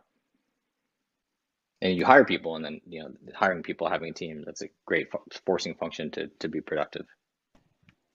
I remember when you raised money. I think I was in Phil's Coffee we met on Van Nuys. Yeah, Phil's Coffee. God, I remember you were just so young. I was like, oh my God, this guy's so young. And you were so cocky. Yeah, I think I was 18. I mean, I did have, You I were did say so I wanted to build cocky. $1 billion company.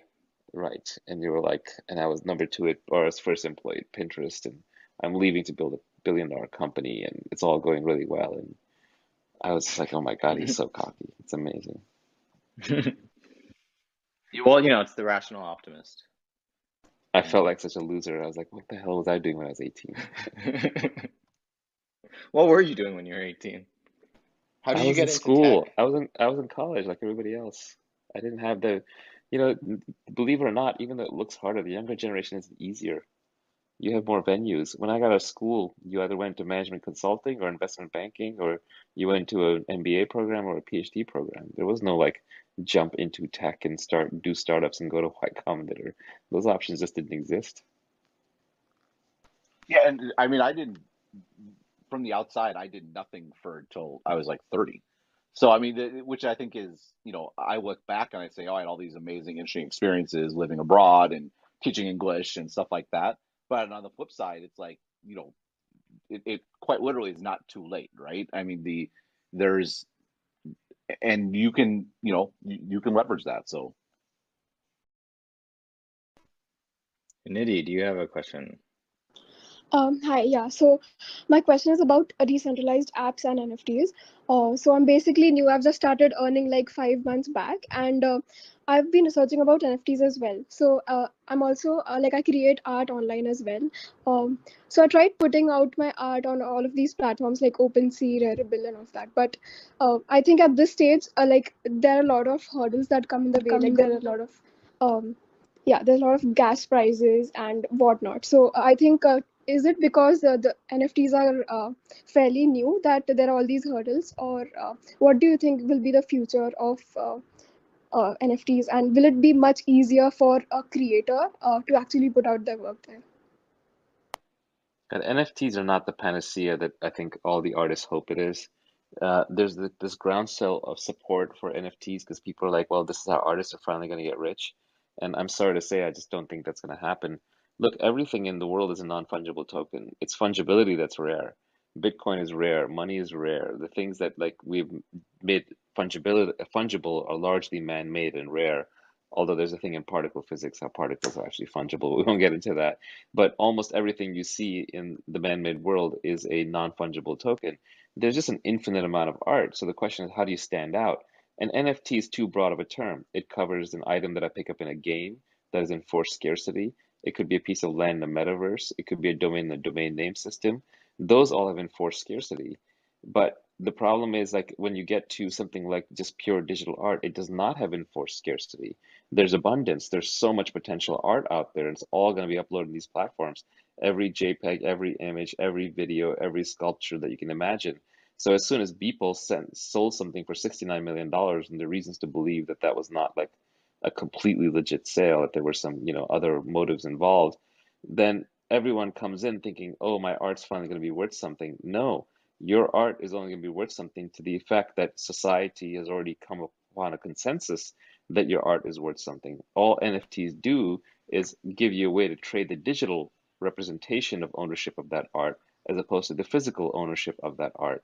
So it is like an interesting innovation, but the vast, vast, vast, vast majority of art out there is not going to make any money on the NFT platforms. You still have to build a social consensus around your piece of art that then suddenly enough people believe that it has value that they will buy it or trade it or use it or own it because other people think it has value. Now, it's also going to have some intrinsic value for sure, which is just the pleasure of looking at or consuming that art. But they can get a lot of that without the NFT. The NFT part comes more into play when ownership matters, and ownership matters in a status context, and that matters in sort of this consensus belief that this particular piece of art is somehow special and will hold value in a very distinct way from the next 100 million pieces of art that have just shown up. I think art is an ownership of art is 100% a status game, and so it's so unpredictable. It's very, very difficult to be successful at a status game because it's not up to you. It's like the most market risk possible. It's basically other people have to all agree that this stuff that you've created that inherently is not valuable in any other way. It's just very, very difficult. If you want to build a business, you want to make a living as a creator, I think it's much better to build an audience around something that, something that you have merit, credibility. NFTs are not going to just give you that part. When you have an audience, then you can take advantage of every new technology that comes out. Like every time there's a new technology, like rolling funds or crowdfunding, like it's like, cool, I have the asset that's actually difficult. I have the true non-fungible asset, which is my audience. I can't give my audience to anybody else. Even if I wanted to, it wouldn't work. And then all of these things come along, and I can use them with the scarce resource that I have one of, which is, my audience or government equity or whatever. Jamil or Naval, did you want to add something to that? No, not really. I mean, NFT is a very complex and weird topic. I think we're all still trying to wrap our heads around some of the stuff going on there. Hey guys, I had a question for Naval. I happen to be a military veteran and I'm hosting a veterans hackathon over Clubhouse next weekend. Our judges have a background in crypto, Hasib Qureshi, and our keynote is the co-founder of Twitch, Kevin Lin. I was wondering if you'd be interested in dropping in for a couple minutes and drop some gems to our veterans. That's kind of you, but I live an unscheduled life. I don't schedule to commit to anything, but thank you. Sure thing.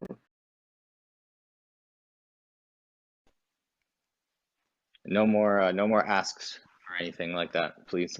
Oh, no, it's fine. I mean, my answer works on all of them. I've seen this movie before. I mean, look, these are all good causes, and I reserve the right to drop in on any of them when they're happening if they're open, but I just don't want it sitting like a big turd on my calendar. I won't add any more on your plate, Naval. Just wanted to say thank you for all the great work that you've done. Been following you on YouTube and your podcasts, and a lot of the information that you give out is probably some of the best life advice I've ever come across. And in terms of the creator economy, I feel like COVID's actually just supercharged this particular aspect in the world, like NFTs, people working from home, people getting into art and music, and I'm pretty bullish on this this creator economy as such growing exponentially over the next 5 years, particularly in countries like India and Pakistan. So I really appreciate all the work you're doing. That's what I wanted to say. Thanks, Naval. That's very kind of you. Yeah, I mean, COVID definitely accelerated a lot of tech trends. It made us all introverted for a little bit, made us all tech driven for a little bit. It's reflected in the values of the tech stocks and tech adoption. I'm kind of curious to see if we're going to have this amazing post-vaccine global coming back in party, or if the health scaremongers manage to keep us all locked up for another 6 or 12 months with like all the scariants of circulating viruses and endemic coronavirus and so on. But I'm hoping we get out there and get back to the real world too. Yeah, because that's there's a fair. lot that needs to be done out there. We can't all just sit inside and consume digital goods and create digital goods. Eventually we'll starve, or the UPS drivers will go on strike, or the Postmates drivers will go on strike. Yeah, it's very interesting you say that, because I'm based in Australia, and here the approach has been probably some of the most hardline. We've had states shutting down against each other. We needed a permit to even go to CESE. There was an Indian immigrant mother whose son went back to India in the middle of this COVID lockdowns, 6-year-old son, and couldn't come, and the son wouldn't be allowed back with the Australian government. And the mum couldn't leave Australia because she was on a temporary visa, work visa, and if she left, then she feared that she'd never be able to immigrate into this country permanently. So that's some of the, I Well, guess, Australia's in a crazy. weird position. Yeah, Australia's in a weird position because if you're a small island, you can just keep COVID out, as New Zealand and Taiwan and other people have demonstrated. And if you're a large country, you basically can't. It's just too hard because the borders are too large and there's too many people involved. And Australia's kind of right in the middle. It's just large enough that it'll have problems controlling a strain that breaks out internally, but it's just small enough that it potentially could. And it's an island, but it's also a continent.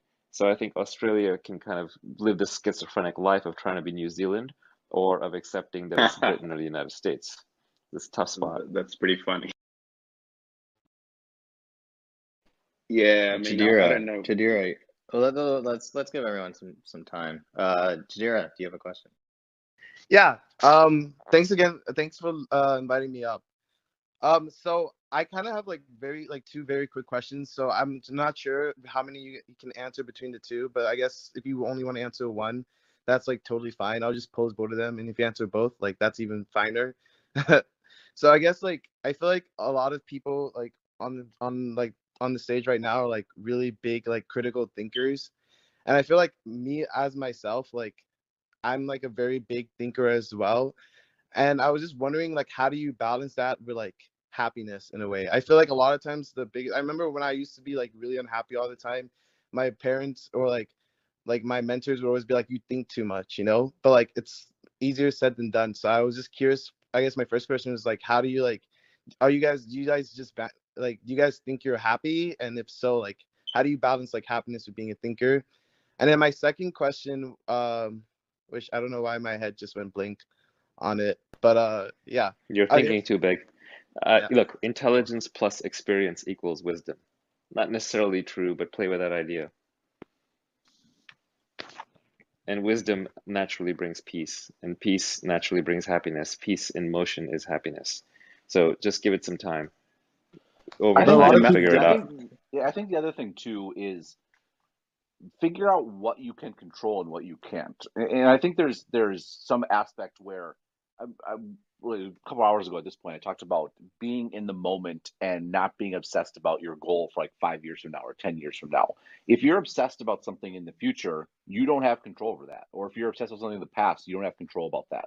You always have control of your personal sort of emotional state and your what you're thinking about, what you're obsessing about at this very moment in time. And people like shy away from that because it's kind of frightening because they do like people in some respects do fear that control, and so they want to be think about something that they don't have control over, and then you're just in a bad mental state because you're there's a disconnect between your capabilities and your obsessions, and the only place you can get a direct correlation between the two is in the here and now. And I think that to the degree you can organize your life and organize your activities so that you can be focused on what you're doing in the moment, that's where you get satisfaction. And happiness is a fleeting concept. There's something that's more fundamental than that, where you're satisfied and you're pleased at the end of a week and you feel good about it. That's the goal. That's what you want to get to. And there may be tribulations and troubles along the way, but you can only get to that goal if you have alignment. Well, DeMello has this great quote. He's like, if you want to make a happy person unhappy, you just have to ask them if they're happy, because anyone who's now thinking about if they're happy or not is sort of inherently unhappy. They're no longer in that state of happiness that they may have been in. I would also say just don't take yourself so seriously. You even started out by calling us critical thinkers and then said you're a critical thinker. Are we really? We're just monkeys. I mean, we're just chattering. I don't think of myself as a critical thinker. I'm just a guy. I don't know if you're a critical thinker. That sounds like a big mantle to bear. That sounds like a big burden. Uh, the more seriously you take yourself and the more seriously you take your thoughts, just kind of the less at ease you're going to be. Just sort of go through your life, just enjoy it. If you have your health, if you have a roof over your head, and you have some food, you're doing great. Everything's fine. Think all the thoughts you want. They can be entertaining, they can be liberating, they can be optimistic, they can be pessimistic. That's a choose your own adventure. Camellia, you have a Hi, question? Sahil, Naval, and Ben. My question is that I translated Naval's tweet storm into Chinese because Chinese-speaking people, they don't have the access to Twitter and the internet war. So what's your thoughts on the information exchange beyond the language barriers? Because at the moment, people probably won't listen to the ideas and thoughts from other backgrounds and languages. What's your thoughts on this movement, since AI technology may translate the people, because the AI technology is developing so fast and the information is so easy to exchange between different nations and different countries. What's your thoughts on that? I think it'll be great when like our AirPods can translate in real time. And you can walk into a foreign country and like when someone speaks to you and you can just hear in your language what they're saying and vice versa. We're quite a ways away from that, but it's not forever. I mean, maybe 10 years or so, we should be able to get to a good version of it. Excited about that. As for like things like tweets, like the tweets that I've written, translating those into Chinese, I think is just going to translate very poorly, unfortunately. And it's no fault of the translator. It's just that very often when I write something on Twitter, it's not really necessarily that I'm saying some new and interesting thing. I'm just saying it in some new and interesting way. So the choice of words is extremely important, and I'm flattered that you think you can even translate to Chinese well, but I would be skeptical because half of it is like trying to be poetry or poetic in the sense that every word is chosen carefully for a certain kind of impact. So I just don't know how well it'll translate. I'm reminded of, I'm a huge fan of the Tao Te Ching, Lao Tzu's work. And I read it. I read the Stephen Miller translation, and I thought, hey, I read the Tao Te Ching.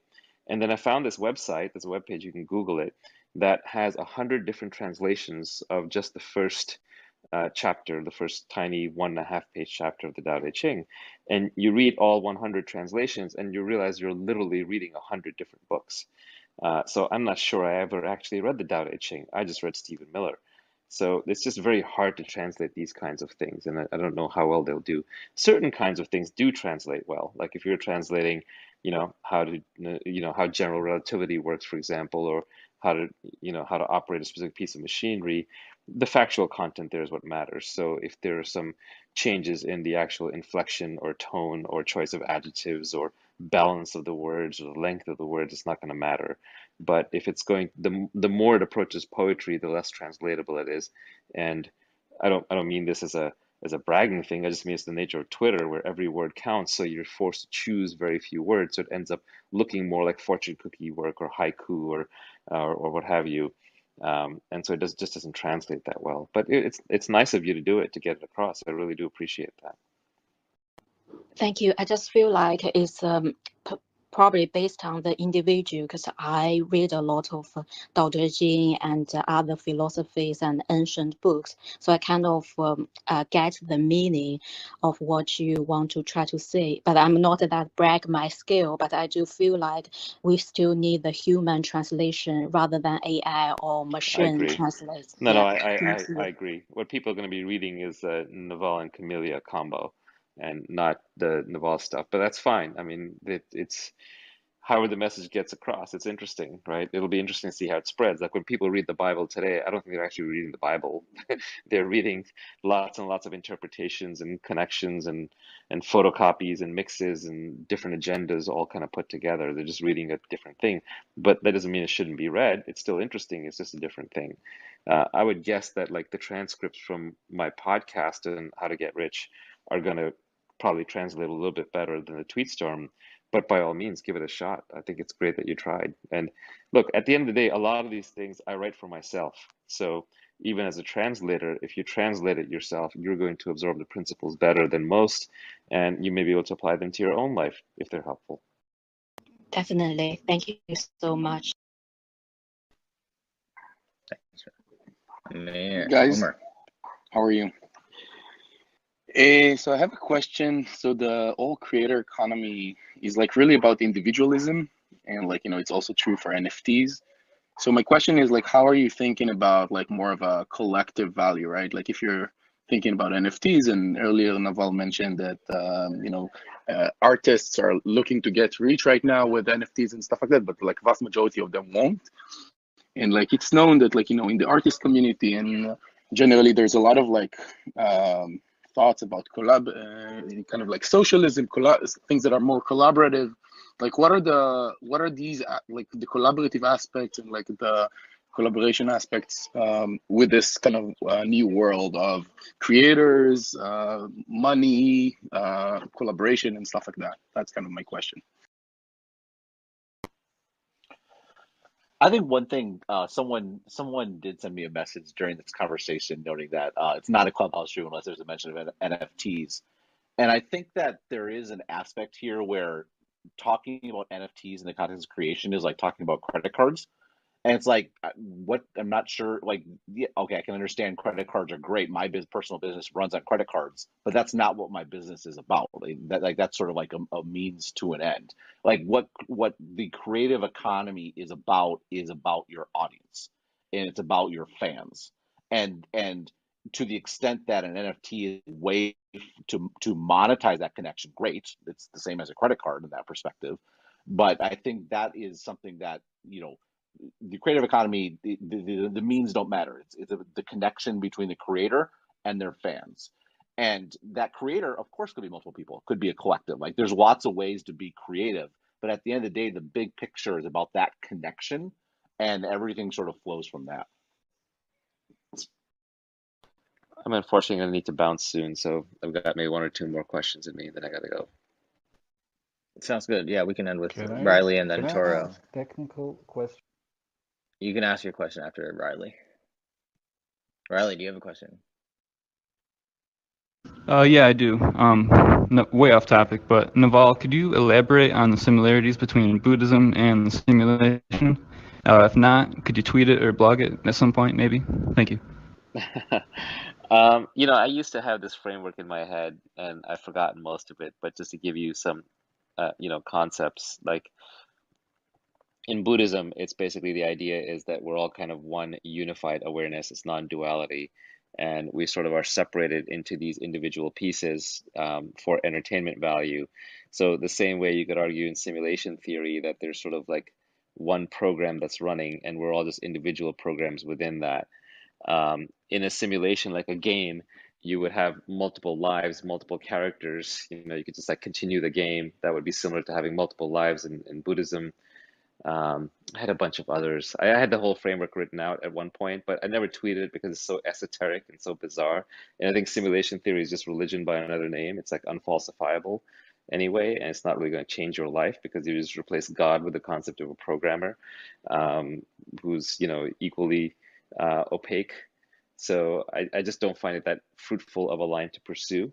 But there's also, for example, in Buddhism, there's this concept of awakening where you awaken from the game and you get enlightened, and then you realize everything is sort of meaningless and you don't care anymore. The same way in a game, if you get a cheat code and you sort of win the game, or if you just decide you don't want to play the game anymore because you have the cheat code or you're tired of the game, then as a game character, you're kind of done and the game becomes uninteresting. So there's a bunch of different parallels. It's not quite a one-to-one mapping. This is an analogy, obviously not like an isomorphism, but it's just fun to think about. It's one of those late night philosophical musings that I think will just confuse most people. But thanks for asking. I'm glad somebody cares. If you're interested in this topic, by the way, I would direct you to Jed McKenna. Just read everything Jed McKenna ever wrote, and you're going to get your fill on this stuff. Toro, time for your technical question. Yeah. Hi guys. Hi Sahil. Hi Naval. Hi Ben. So I would like to ask something. So when I was working on a product or music or a book or something like that, I was always find a way to deliver in doing it right, categorizing the stuff or subtasking stuff, and it's easier to deliver that product when you ask right questions or do them in right tasking. But in this logic, I lack creativity. What's the solution of that?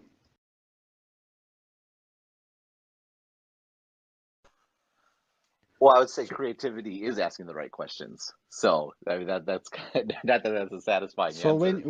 when you put the subtasks, when you do that subtask that you haven't known before, you using your rationality, right?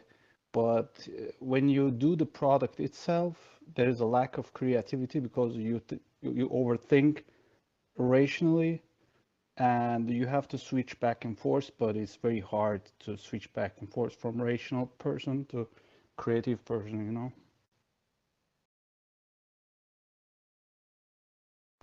Ben, do you split up the work? Like, do you have a part where you're kind of like the creative person and you do the creative part? Maybe that's the writing phase or the ideation phase, and then there's the editing, which is maybe more kind of scientific. Or how do you think? Is there like that two-step process, or is it just one I one mean, thing to you? Or no, it's kind of hard to answer without sounding like, I mean, the reality is that I've been sort of thinking about tech and how stuff fits together for like 20 years now, right? And so when I write something out, it's because it's a fully formed sort of thought in my head. So the a lot of the pushing around, the dog walking is forming that thought. And it's like it's no different than coding, right? Where you have to sort of construct the logic in your head, and then the actual typing out of words is a very small part of, or functions is a very small part of the job. It's just substantiating the structure in your head. For me, writing an essay is no different. I have to form that structure and then put it out, and then actually my editing is actually very, it's just copy editing. But that works for me. I'm not saying I don't know that's generalizable to other folks. That's just how it works from my perspective.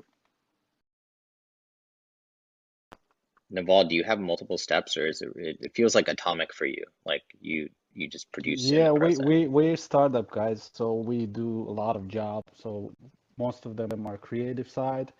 You have to deliver something beautiful, something creative, something different. On other side, you have to deliver that product. You have to be rational, and you have to have certain tasks, and you have to subtask them too. So divide the job. So when you switch back and forth to creative person to rational person, it's very hard, you know. It's not so easy, you know. Yeah, I don't really think of creativity as a group process. I have a hard time being creative with groups. And for me personally, um, because I kind of honed my teeth on Twitter over the last few years, although I've sort of stopped doing it. I probably should get back into it, but I'm just not inspired these days on it. Twitter forces you to go under 280 characters, and originally under 140. That used to be the real art, getting under 140 characters. And when you hone something to under 140 characters, it builds kind of a Lego block. It's a building block that you can then use for your thought patterns later. So a lot of what I get credit for these days is just me reassembling my own tweets as Lego blocks into new structures on the fly. But that's the beauty of having very short maxims, aphorisms, and axioms.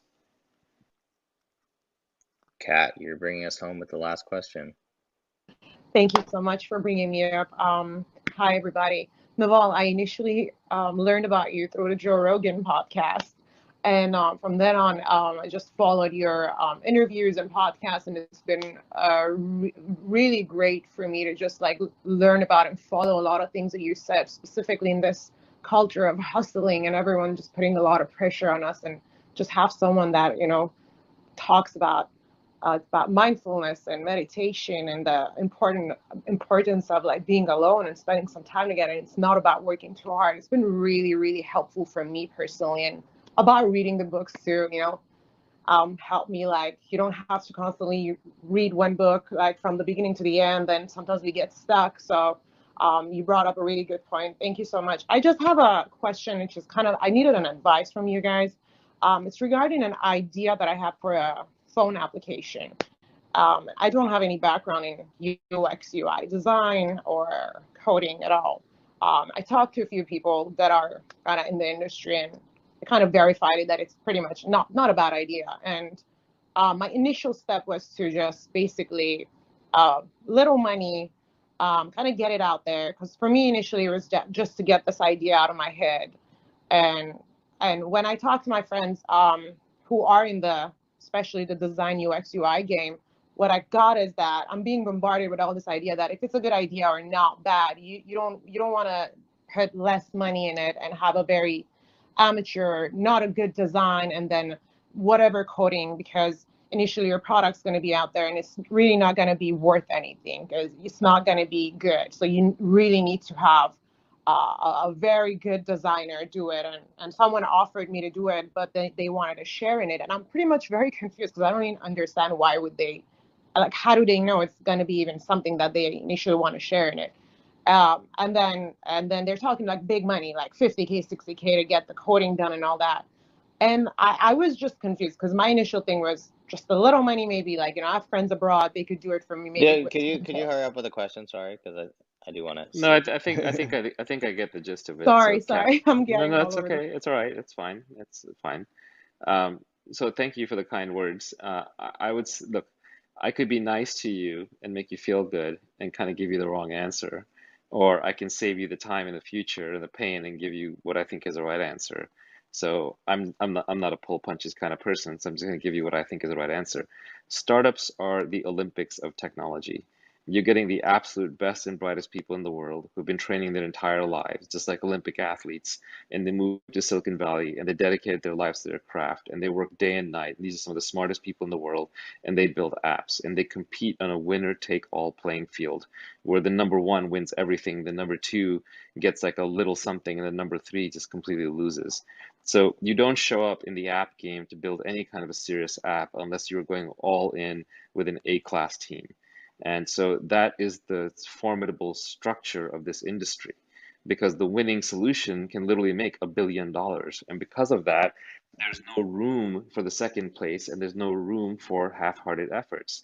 So even $50,000 is not going to get you a great app. If you're passionate about a great app, if you have an app idea that you really care about and you want to see this thing succeed, you're going to need the best people in the world to work with you. And those people are often working on their own projects and they're often not even hireable. No amount of money can hire them. They have to come on as co-founders. They have to be just as passionate as you, and they have to be incredibly skilled. And why would they want to work with you? Even ideas are not that rare. Ideas are actually quite common. It's the execution of the ideas, it's the details of how those ideas are implemented that really make the whole difference. So I think you're in for a very formidable task. If you're really keen on doing this app, then it's not a money problem, it's a people problem. Even I think you're in LA, that's kind of the wrong place to be. You'd have to come to Silicon Valley. You'd have to track down the top athletes in the space. You'd have to convince them to work with you. You'd have to convince them that they should keep you on board. You'd have to convince them to spend their time into it. And the money will materialize. And the amount of money that will eventually materialize, if it's a good idea, it's a good team, is on the order of millions of dollars. You cannot build a great prototype by outsourcing it for tens of thousands of dollars overseas, not unless you just happen to get incredibly lucky and you yourself are an incredible product designer who will sit there and watch every pixel and push it in the right place because you've done that thing 100 times before over a decade. So unfortunately, this is not a game for amateurs. And I don't say that to dissuade you or to discourage you or to make you feel bad. I'm trying to state it factually. One way to think about it is when people say, I have an idea, do you have a tech team to do it? It's kind of like someone saying, it's like if I were to say, I have an idea for a book, do you have an author? Do you have someone to write it? The value is in the writing, the difficulty is in the creation, and every detail in that creation matters a lot. So you've picked yourself a big task. I think what you may be better off doing is trying to find out first is if there's anyone else who's already done this or is doing it or is close to it. You have to find the best team possible that might be working on it, and then you somehow have to persuade them to involve you. But it's a difficult task. The idea alone is 1% of it, I'm afraid. Thank you so much. I've got a lot of baseless ideas. This was actually perfect. I'm grateful for it. Thank you so much. Thank you. I mean, just to add a little bit onto the Olympics ideas, there is probably a team that's already started on that idea that may be number one, and often like for most people, it's better to join that number one rocket ship than to try to compete with them. Okay, thank you. Ben, any closing thoughts before we call it done? I mean, it was. I agree with Naval, but it's interesting to think about that in the context of like the creator economy and all this sort of idea. Like we spent a lot of time tonight talking about all these opportunities, right? But I think that there is something in Naval's answer that gets to the bit about authenticity, which is if the manifestation of your idea is an application, you either like it's hard to start if you can't code. I mean, the manifestation of your idea is a book or a blog. It's hard to start if you can't write. And this is, I think, an opportunity, particularly when you're younger, to develop skills, to develop capabilities, so that when you have the idea, you can take advantage of it. And that doesn't mean you're doomed if you don't. There are other ways to sort of work around it, maybe join up with folks, but it does get harder. And this idea of sort of like maximizing always be preparing so that when the idea does come, you can sort of seize it. Yeah, I hate crushing people's dreams. So, and I don't want to do it unfairly. So, Kat, if you're out there somewhere in the audience, you can just email me, and I'm happy to kind of help you think through it further, and not in like a glib context, but like in a, how should you spend your money and time kind of way. You can guess my email. It's actually very guessable. Take a couple of guesses. Awesome. Well, that was fun. I'm glad it happened at 1 a.m. That was more expected than you might think, but awesome. Let's end the room and we'll do this again later at some point in the future. Thanks for organizing maybe. this, Sahil. Maybe, yeah. Don't schedule. Thanks, Ben, for joining us Yeah, spontaneously thanks, Ben. That was as great. creator number one. Yeah. All right. Take care, everybody. Good night. Yeah.